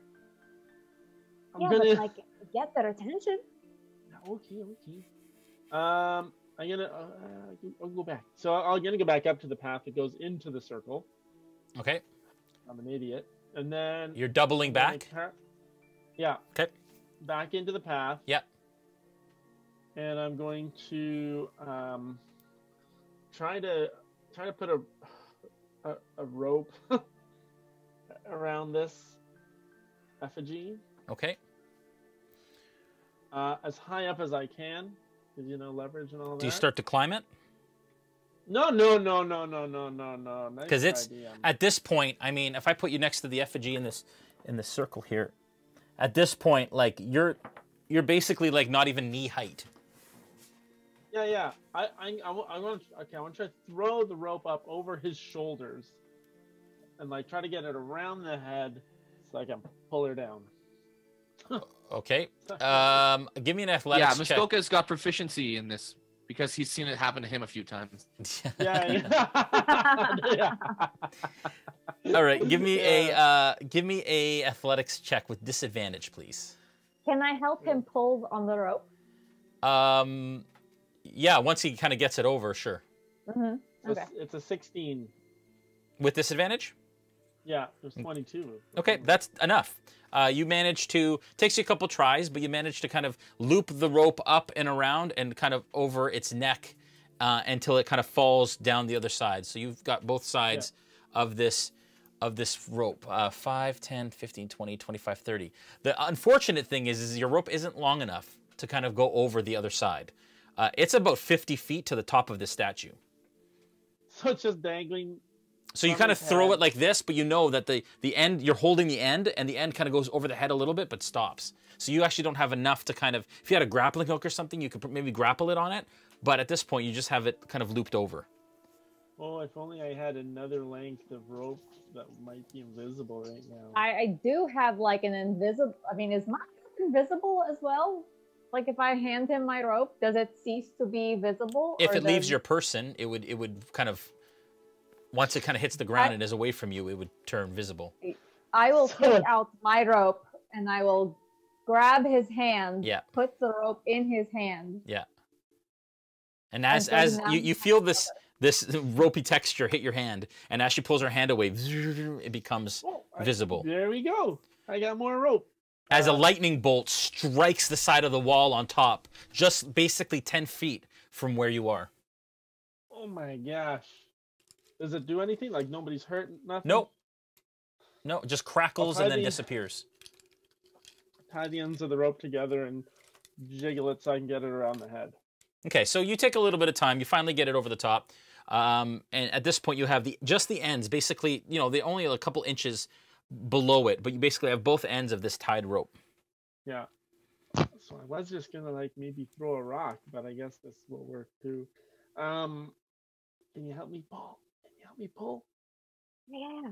And so I help him pull down the rope. Pull. You each grab a side of the rope, and you begin to pull. I'd like you both to make strength athletic checks, please. Oh, yeah. That is a dirty 20. Okay. Dirty 21. All right. As you start to pull, you do hear the snapping of twigs starting. And you've broken some off, but this thing is solid. And even at a 2021, you manage to basically, some of the twigs kind of like start to fall off the top of it. But you're not quite doing what you are intending to do. Yeah. I mean, I could light it on fire. I don't know what's gonna happen though. Why don't I just go throw a rock in the woods instead? Okay, we should try that first. Okay. Before I start lighting these on fire. I loosen the. Uh-oh. Can you guys both give me a perception check, please?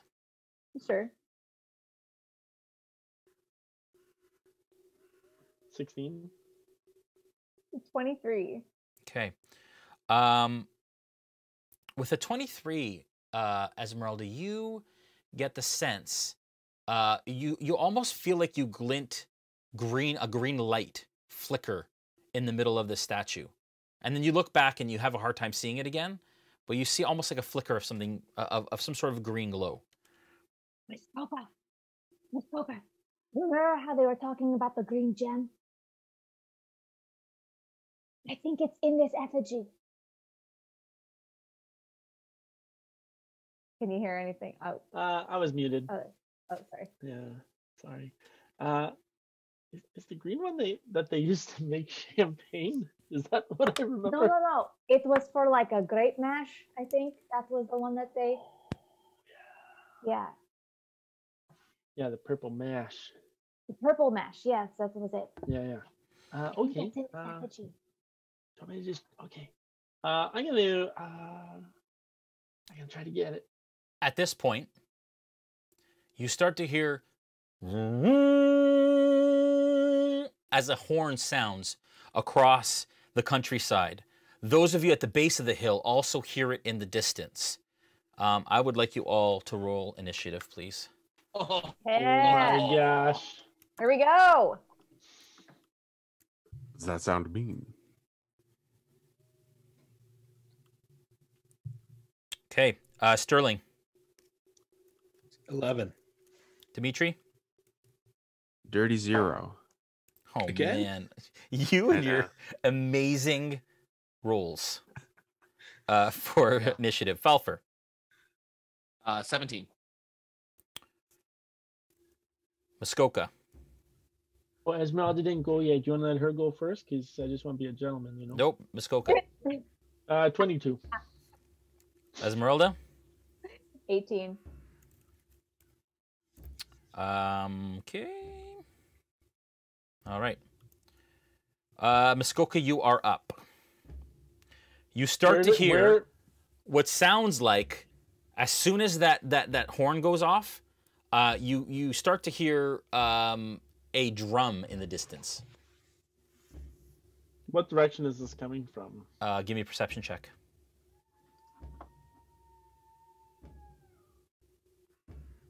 21.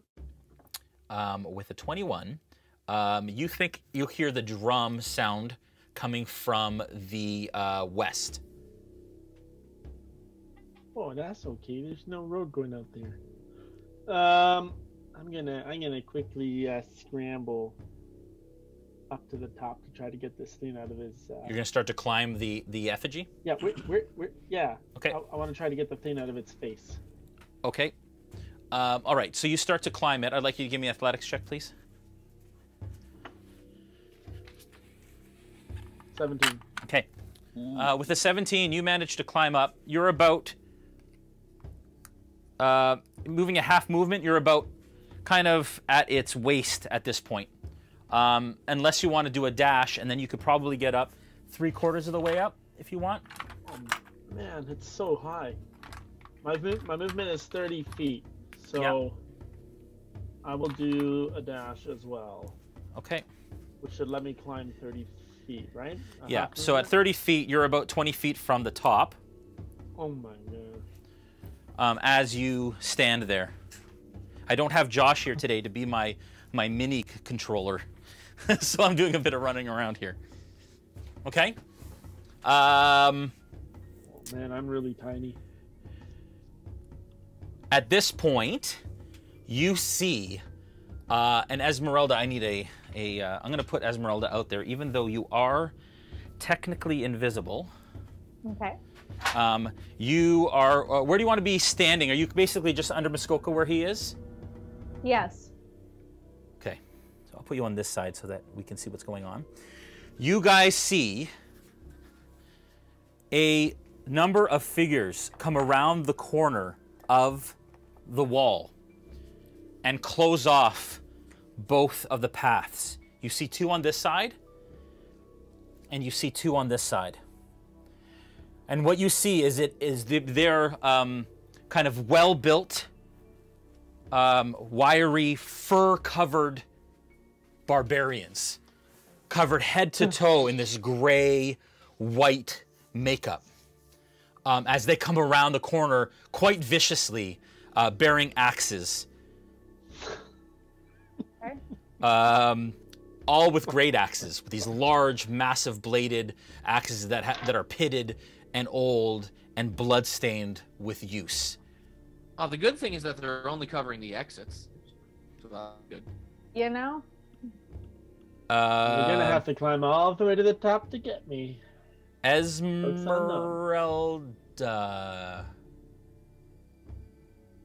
What's your turn? What do you do? To my right, I'm going to cast lightning bolts in their direction. Are they within 5 feet of each other? The two are. So you're going to the ones that are to the right of you? Yes. Okay. There absolutely are. As you kind of extend your hands and a bolt of lightning streaks out in their direction, you immediately are visible. Dex. Roll for Dex. Okay. One of them passes, one of them fails. Okay, that's half damage still. The other. Let's see. D&D Beyond. That's a 30 lightning damage. Ooh. For the one who failed, and 15 for the one who... 30 for the one that failed. Sorry, and 15 for the one that is okay? Yes. And lightning hits as they're racked with this lightning energy. And the one kind of puts its axe down to its side and kind of holds the side of this stone wall as it's racked. The lightning ceases and it looks up at you, and you can see this like smoke rising from its fur and from all of kind of the scorch marks around its body, and it's heaving like you've angered it. But he's still like, well, I still see that he was hurt by it. Oh yeah, very hurt. Okay, cool. I didn't know if because it was being hit by lightning that they were like something. No, he is very hurt. Okay, good sign.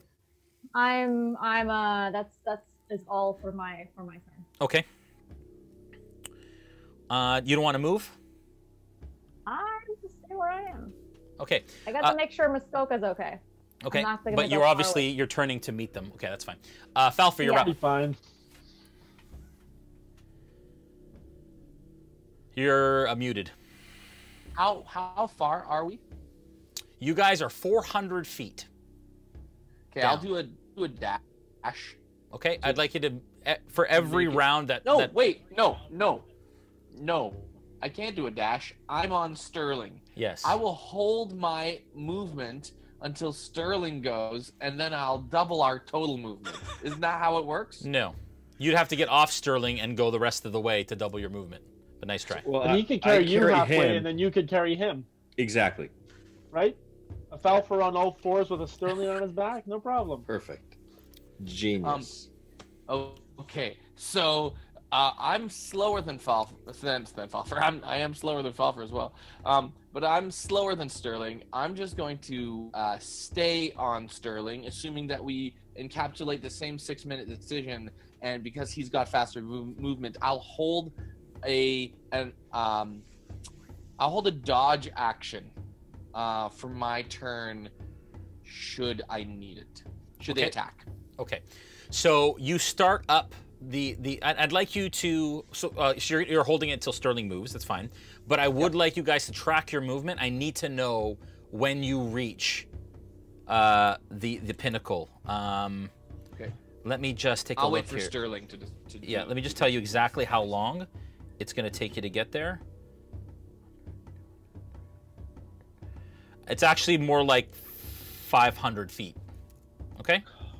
Okay, then just just because I have a long range, ranged weapon, I'm going to then pull out both of my hand crossbows. Okay. Ready. Okay. For the attack. That's what I'll do. All right. At this point, Ezmerelda and Muskoka,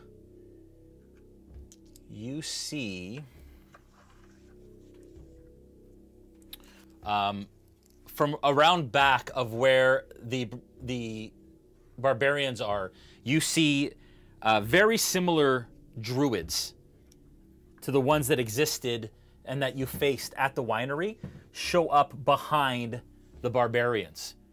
And there is 2 behind each one. So now you have 4 kind of blocking the path. And they kind of stand as they kind of turn the corner and they're taking in exactly what's happening. And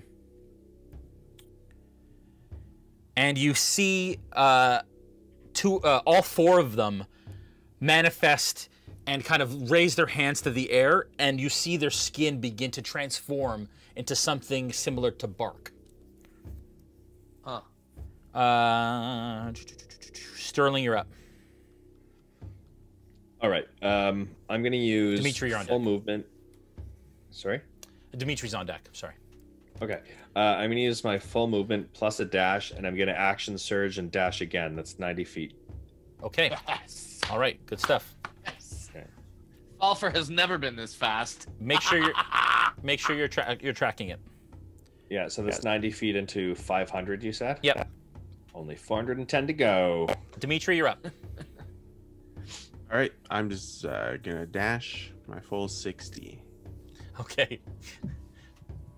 Again, keep track of what you're doing. Muskoka, you're up.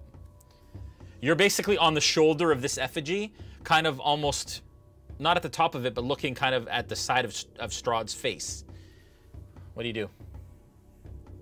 Where do I know where the green stone is? Give me an investigation check, please. Okay. 10. You can't see anything. What is this thing made out of? Twigs, twine, vines. It's just basically been like sculpted out of what appears to be plant matter. Okay, I know that it's made out of. Sorry, I recall it being in the head, even if I don't know where in the head it. It wasn't necessarily in the head. She just saw it emanating from inside of the statue. Oh, I climbed all the way up to the head. It wasn't specifically the head. I'm not sure where you got that from. I'm an idiot. Well, I'm going to still pretend it's in the head. Okay. And I'm going to take my I'm going to sit on his shoulders. Yep. Take my 2 axes out and start chopping at his head. Okay. Trying You to start chop to. his head off. Okay. I'd like you to give me. I'd like you to give me an attack roll, please. Oh yeah. With my axes, like my axe attack. Yeah. You get 2 attacks. Yeah, it's an 11 on the first one. Okay. And 22 on the other. Okay. Do I have any sort of advantage because I'm sitting on his shoulders? No, you would not. No. Sorry, you said an 11. What was the second one? 22. Okay, give me damage. For both? For for both. Alright. Okay, good. Rolled a 1 both times. So 6 total. 6 total? Jeez. Yeah. Okay. Guys, we're going to go a little later tonight. Is that okay because of our technical issues? Yeah. Okay. Yeah, we want to see Muskoka die tonight. So okay. All right. The barbarians... one sec, sorry. The barbarians spring to action as they close the distance between you and... Between them and you as they enter the circle. They go 15 to the circle, and then they go 10 up. As the 2 on this side begin to climb the statue. Wow.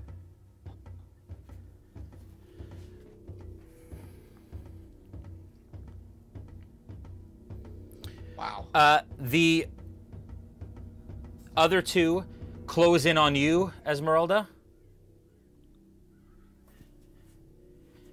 And you see two more turn the corner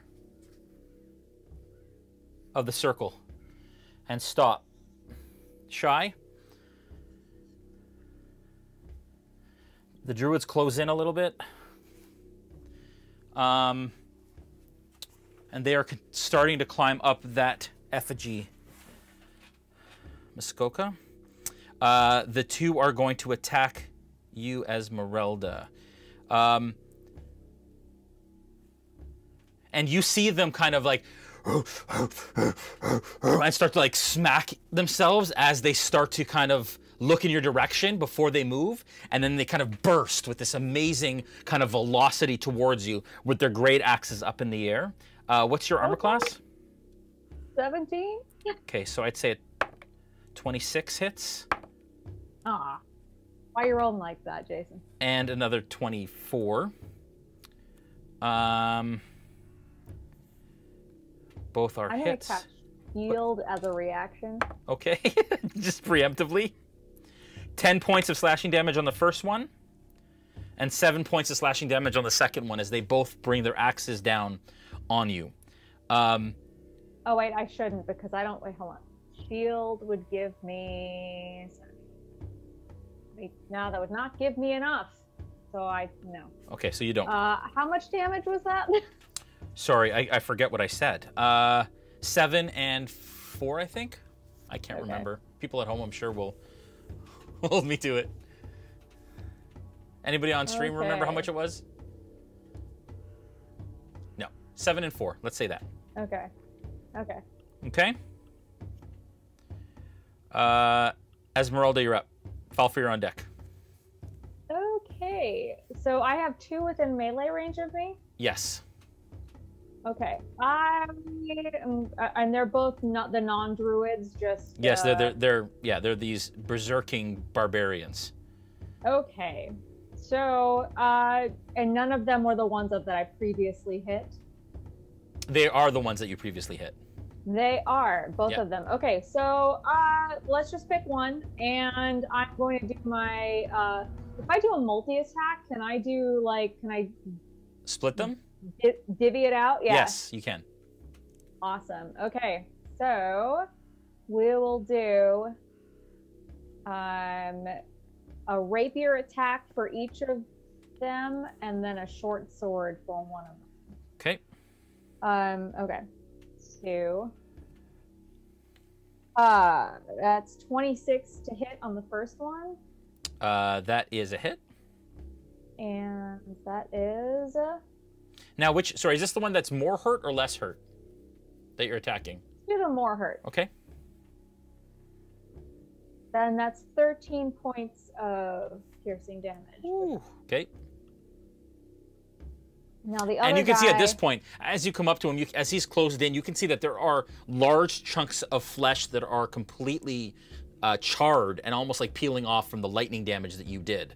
Ooh, okay. And as you kind of poke through, you poke right through his midsection on the side, and you can feel it exit out the back. And as he kind of like yells in pain. Sorry, also, you get advantage on these, just so you know, because they are currently attacking you recklessly and berserking. Okay. So any attack now, at this point, you can... Okay. So my second rapier hit for the other guy is going to be... This is still on the first guy? Yeah. No, this is on the other guy. Okay. 25 to hit. That's a hit. And that's 9 points of damage. Nicely done. And then the last one is going to be with my short sword to the first guy that was hit. That's going to be a dirty 20. Ooh, that's a hit. First guy again? Yeah, first guy again. Okay. And that's going to be 11 points of piercing damage. Okay, and as you come back around, was this your rapier as well? The last one was the short sword. Okay, so you have your rapier, you pull your rapier out, you attack the other one with your rapier, and you come across with your short sword, and you basically open up a gash across his shoulder that begins to kind of spurt blood and basically run down his side. And you have one last attack. Silver. Does that not do anything? No, not you can't tell if it does or not. The flesh feels human. Okay. And you have one more attack left? No, that's it. I got the 3. Okay, all right. Okay, Falpher, you're up. You're paused. You're muted. I'm going to use this opportunity to use my kind of naturally stealthy feature and stay hidden behind Sterling's shield, given that he's so much bigger than I am. Okay. It says you can attempt to hide even when you're obscured only by a creature that is at least one size larger than you. So so I'm attempting to keep their area of damage on me once we get up there to the smallest possible size. Okay. All right. Yep. Okay. The Druids, from where they are, sorry.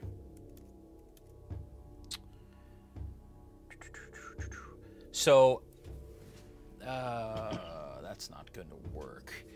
You see one of them, Ezmerelda, kind of over the shoulders of these barbarians, extend a hand in your direction.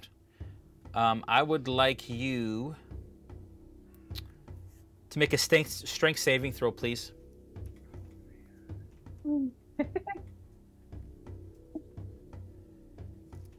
18 plus stuff. Dirty 20. 8, that is enough. As you see vines begin to grow out of the ground that try to entangle you, and you kind of gingerly step around them.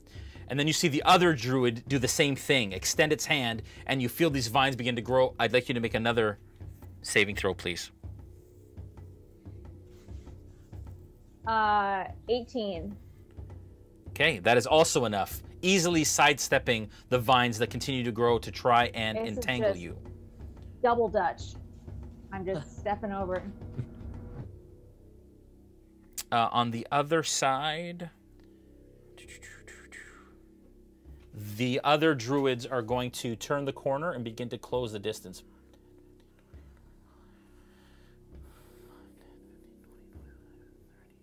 And they kind of stand at the base of the effigy looking up at Muskoka. And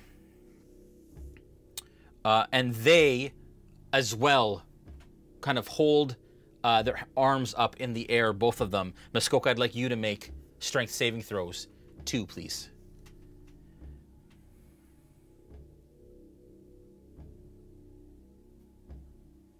A 21 and a 7. Okay, the 21 vines sprout out from this effigy as it begins to try and entangle you, and you're like, ha-ha, no problem. But one comes out and it starts to wind around your leg and kind of creeps up your body, and you are now restrained up against the side of the statue. Well, joke's on you, I'm not going to fall now, am I? That's true. And it lasts... Sorry, 1 minute. But you can make your action. You can take an action to do a strength check to try and break it and free yourself each turn. Okay? Was that a yes? Yeah. Okay. My turn? You guys also see, from where you are up top, Sterling, you see 2 more druids join the fray on the outside of the circle.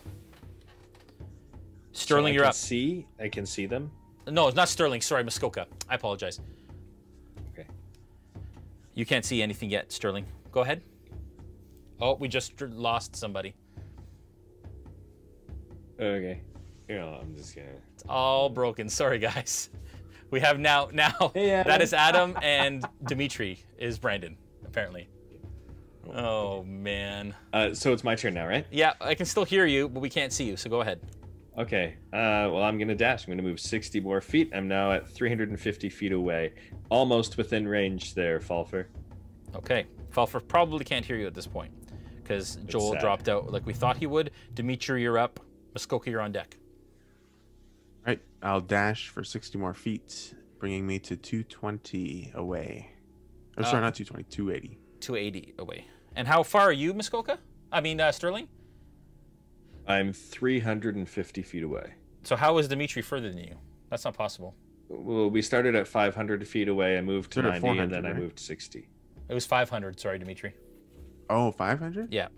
Okay, then I'm 380 away. 380. Yeah, that makes sense. Okay, Muskoka, you're up. Okay, so obviously I'm gonna make a strength check to try to break out of my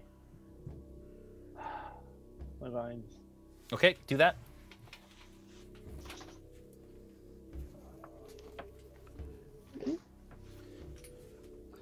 It's an 18. 18. With an 18, you manage to shimmy your way out as you break free from the entangled vines. Okay, do I have movement? You could, yes. Yeah, I want to try to climb right to the top of its head. Okay, so you're basically right on top of it? Yeah, and I'm gonna laugh at them. And I'm going to use my shifting feature. Yep. Which lets my silver teeth elongate and gives me 6 extra HP. Okay. temporarily. Okay.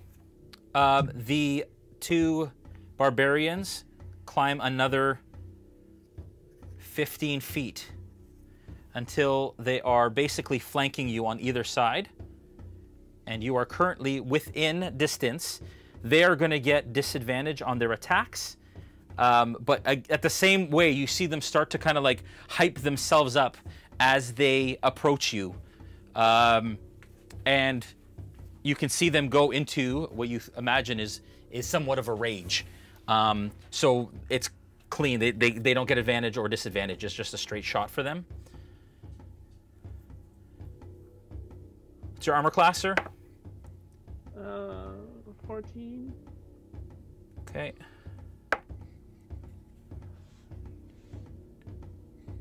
Okay, one swings wide, and the other one hits you in the leg as you're standing on top of the effigy.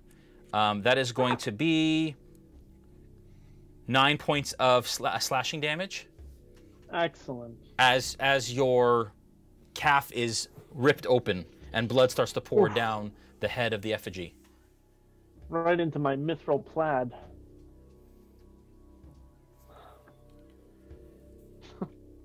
The other two that are facing you, Ezmerelda, attack. Sorry, your armor class again? 17. I should have these written down. That would be a good DM thing to do.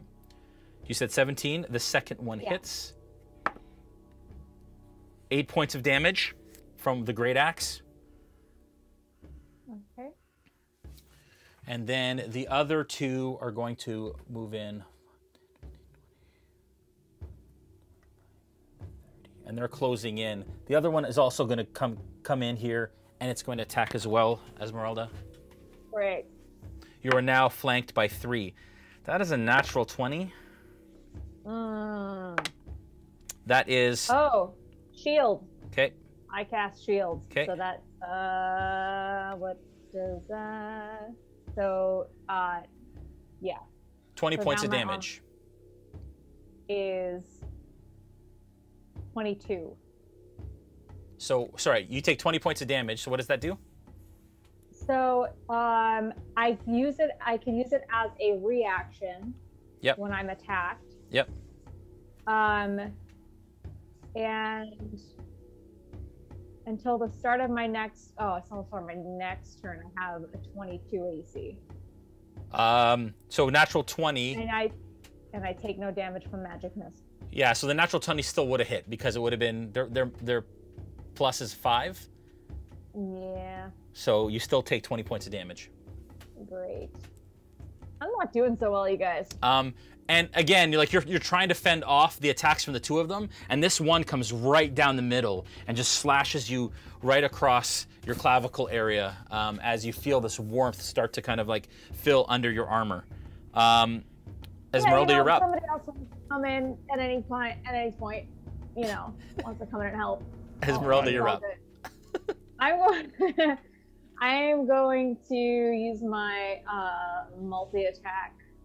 Who's the closest to me at this point? Or all three of them? All three of them are around you.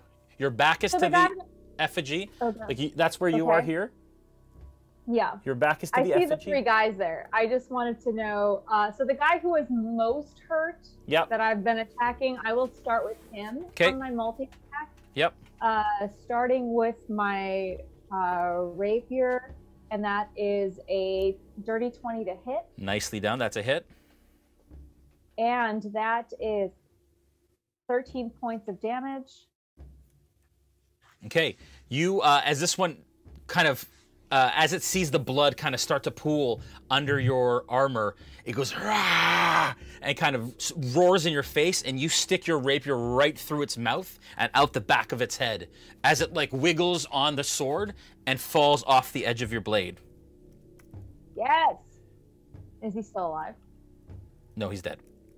Yes. He's very dead. I will take my rapier and just kind of yeah, and then attack the next guy. Okay. And that's going to be a. And this is the next most hurt guy? Yes, the next most hurt guy. That's a 23 to hit. That's a hit. And that is 11 points of damage. Okay. Nicely done. And that's with your rapier again, or a short sword? Rapier. Okay, go ahead. So that's, how's he doing? He's hurt. You can tell that he's bloodied. Okay. I'm going to attack the same guy again. Okay. With the short sword. That is a 24 to hit. That's a hit. Woo! Rolling fire. And 9 points of damage with the silvered short sword. Okay, again, you just start to slash, and you can see that you're starting to open up continual wounds on this berserker. Falpher, you're up.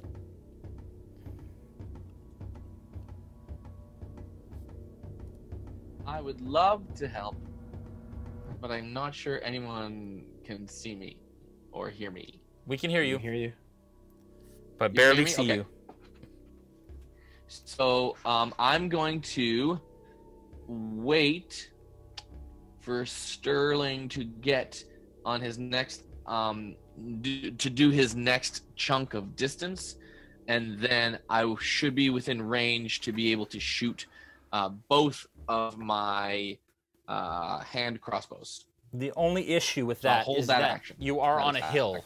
So until you hit that crest, you probably won't have a decent shot.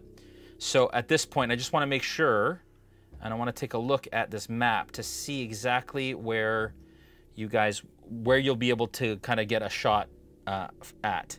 Yeah.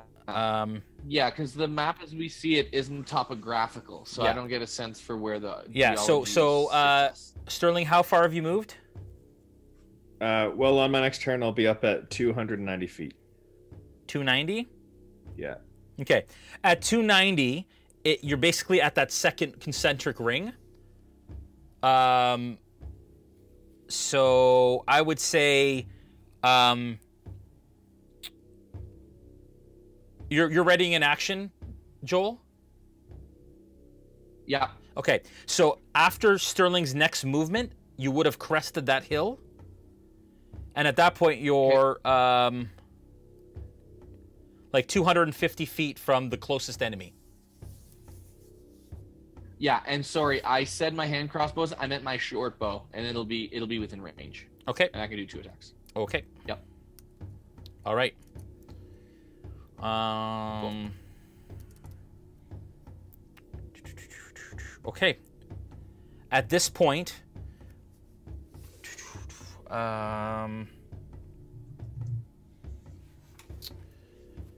one of the druids is going to come around behind you, Ezmerelda. And you see, as you can hear behind you, this like static of energy. So the sound of as you kind of look over your shoulder, you see this druid rushing at you with its quarterstaff, and you see that this green kind of nature energy begins to like climb up the staff. But it's this like green putrid kind of puke kind of color as it grows. These dead. Did you say a puke color? Yes, that's what I said. Okay.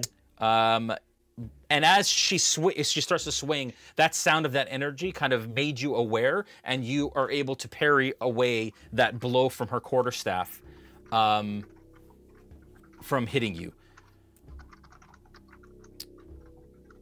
The other 4 druids are going to close in, and you see them all kind of, knowing how powerful you are, Ezmerelda, they're all pointing kind of their hands in your direction, and they begin to do kind of a sprouting motion. I would like you to roll 4 strength checks, please. Saving throws. Oh, man. Come on, guys. Where are you? I'm Okay. the bait. Fast as I can. First one. This is what happens when you split the party. First one is an 18. That's enough. Second one is a 16. That's enough. Third one is a dirty 20. That's enough. Yeah. Fourth one, how many of these am I? Come 4. on, big money, big money. This is the last one. Last one is a 18. That is enough. As vines begin to sprout all around Ezmerelda, she sidesteps sweating, and you jumps guys. and is able to do exactly what she needs to do in order to sidestep the sprouting entanglement. Sterling, you're up. Discord. Sterling, you're up. Dmitri, you're on deck. I do my 60 feet of movement. I'm now within 290 feet, and Falpher can make his ranged attacks if he has a line of sight, I guess. Okay. As you come up over the crest, you're at 290 feet away, Falpher. Yeah. What's the range on your short bow? Did we lose Joel again? Maybe. He's looking sitting all very frozen. still. He looked really happy, and then we lost him. He's frozen in Yeah, he's carbonite. Oh, what was going to happen? He disappeared. I'll bring him up. I can play him. One sec.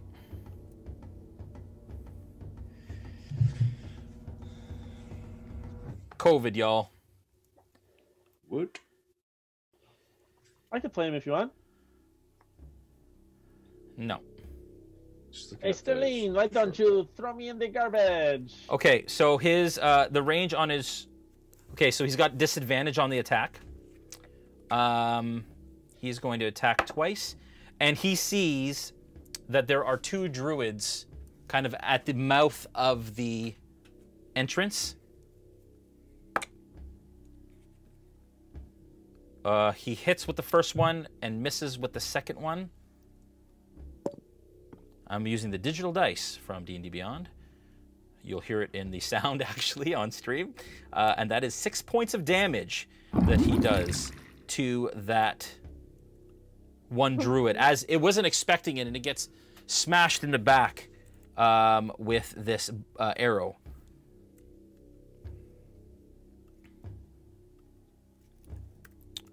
Oh, they know we're coming. All right, Muskoka, you are up. I have a question. Is praying an action or just speaking? I would give you that. It depends on how long you want to do it, but I'll give you a free action. All right, I'm To going to speak. call out in Celestial again. Hey, Morning Lord. It's Muskoka again. We really need your help. Okay. And I'm going to... Is this effigy? Does it look like it's magically made out of real plants? Or is it just some like crappy sticks they stuck together? Arcana check. 21. With a 21, it doesn't seem magical at all, actually. It seems like it was literally built out of sticks and vines and things. Although you did notice that the roots sprouting from the ground are clearly not part of the natural structure of it. But that is what's holding it aloft. Oh yeah, okay. So I'm going to take out my holy symbol, which is a little totem. Yep. And I'm going to use Channel Divinity. Yep. And use Charm Animals and Plants. Okay. I will tell you before you do that, though, just in case, that the things that this statue are made out of is dead. Like, they're dead plants and vines. Okay. But you can still That's kind of what I was getting to. Like, is it just dead sticks stuck together? Yeah. But there's roots coming out of the ground, so that looked like it was just dead. No, the roots coming out of the ground seem alive, although this black kind of mushy, sort of spongy material, but it goes up to about its torso, or its waist. Jay. What? I'm gonna give it a shot. Okay, do it.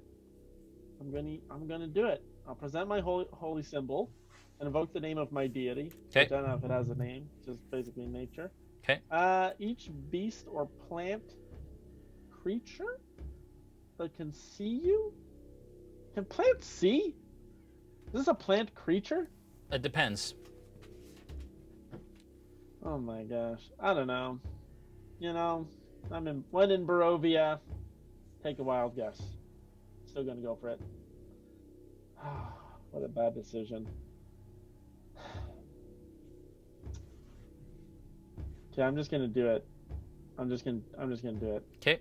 The plant creature that can see me within 30 feet must make a wisdom saving throw. Okay. But specifically a plant creature? Like not plant or creature. It says plant creature. It could be that D&D Beyond missed a comma or a slash. No, it wouldn't be a creature as well. It would probably be a plant creature. And at this point, you know, you're kind of you say what you say to the Morning Lord, and you start to kind of speak your incantation. No effect. Yeah. With your like last ditch effort, as these gray covered skinned berserkers are climbing ever closer with their bloody great axes. Okay, I have some movement. Give me a perception check.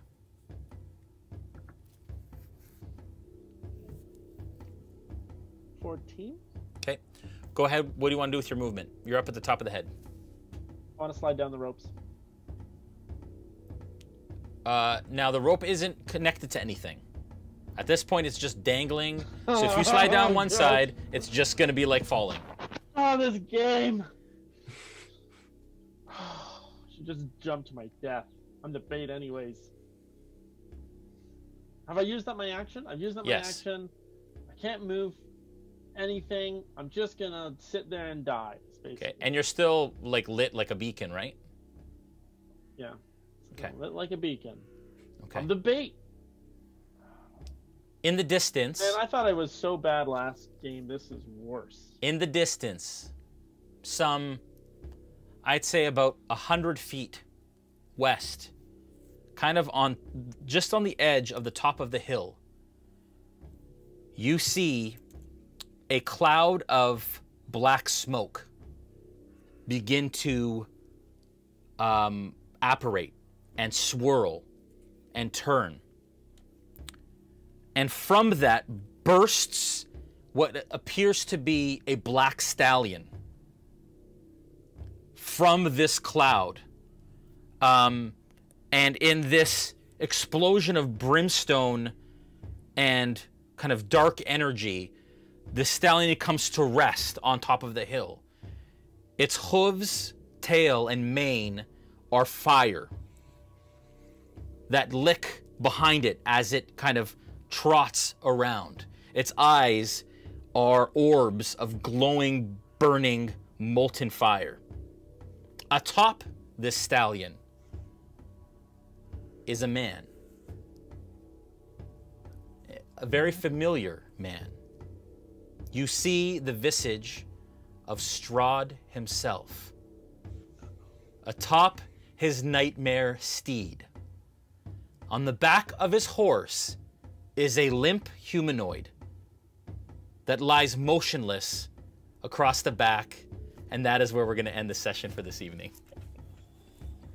Can I jump to my death now? Oh, yes.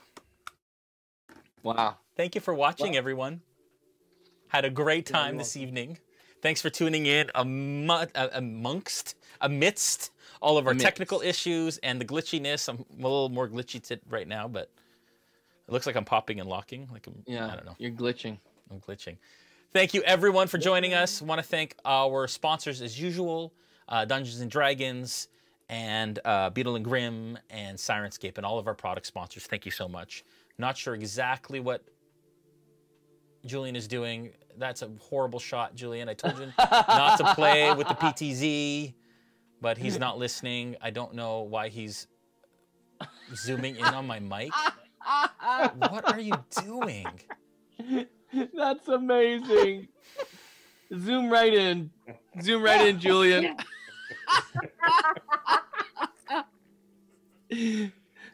Oh, man.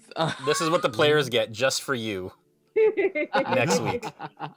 Just because of Julian. You can all blame Julian.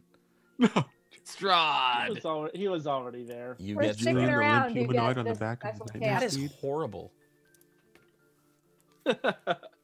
Okay. All right. Well, thank you for watching, everyone. We'll have more fun with this PTZ next week. Thankfully, Josh is going to be producing, so I don't have to worry about that again. Cyberpunk and Saturday. Yes. There's lots of things. So first of all, let's do the. Do we have a winner? We'll pull the winner. While that's happening, just to let y'all know, Noura and I are reprising our roles on Saturday for Autumn Revel. That is a Gary Con event held by Luke Gygax and all the wonderful people there. We are, again, reprising our roles.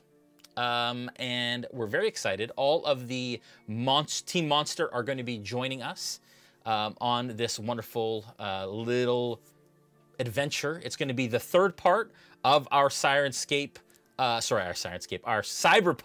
campaign thus far, GM'd by the man himself, Mike Pondsmith, creator of Cyberpunk, and brain behind the new Cyberpunk video game that is coming up soon.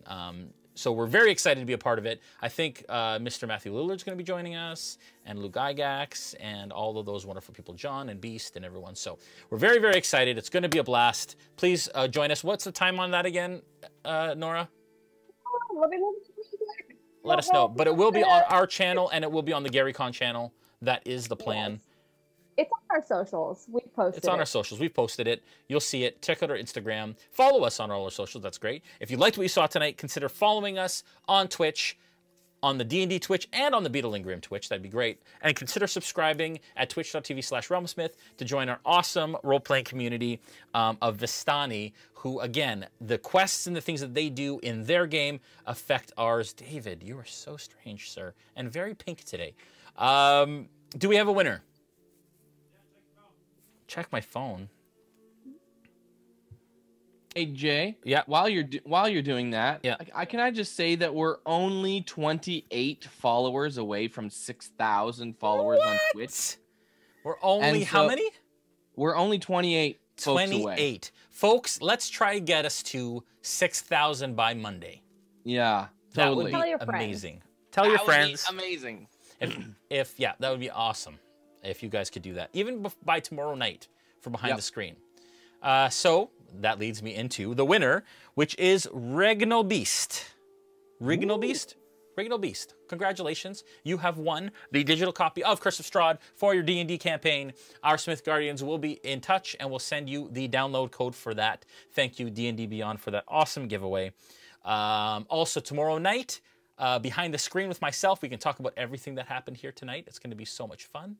And a player's table on Thursday with Joel Auge. That's always a blast, especially because he's promised to write a specific song for everybody that tunes in. Just kidding. He hasn't promised that. We had an incredible RealmSmith retreat this past weekend. There was lots of D&D to be had. Julian actually DM'd us in his first game with us, which was awesome and fun. Brandon also DM'd us in this crazy monster race built campaign where I played a bugbear, and it was really fun. We did not stream that or record those. Those are for our own enjoyment, for but very can we talk real. About the onesies? Yeah, for very real reasons. Yeah.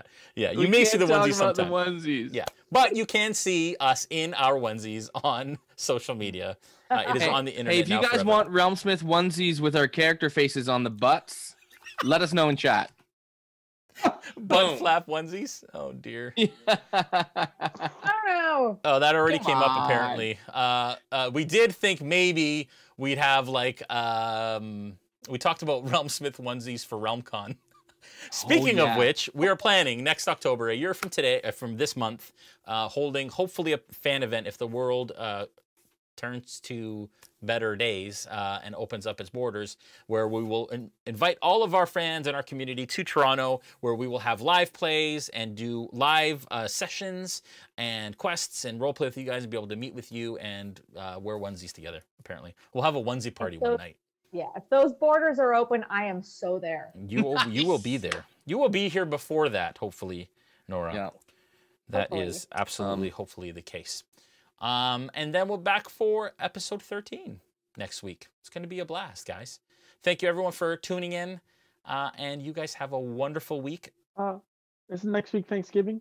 Oh, we don't have a session next week. I lied. Canadian Thanksgiving. I lied. Canadian Turkey Thanksgiving. Day. Canadian Turkey Day. The days are all kind of Canadian bleeding together. Turkey. It's Canadian Turkey Day. We do not have a session next week. What we do have is the finale quest that I will be leading for our Tier 3 subscribers for our Discord, which we may or may not broadcast. Haven't decided yet. But we're very excited and so thankful to all of our subscribers, but especially our Tier 3s for the amount that they help us on a regular monthly basis to do what we do here financially, which is amazing. Thank you, thank you, thank you. You guys have a wonderful night. We'll see you in 2 weeks for the finale of this sort of encounter. I'm very excited, and it's going to be a blast. Bye! Bye! RealmSmith loves you!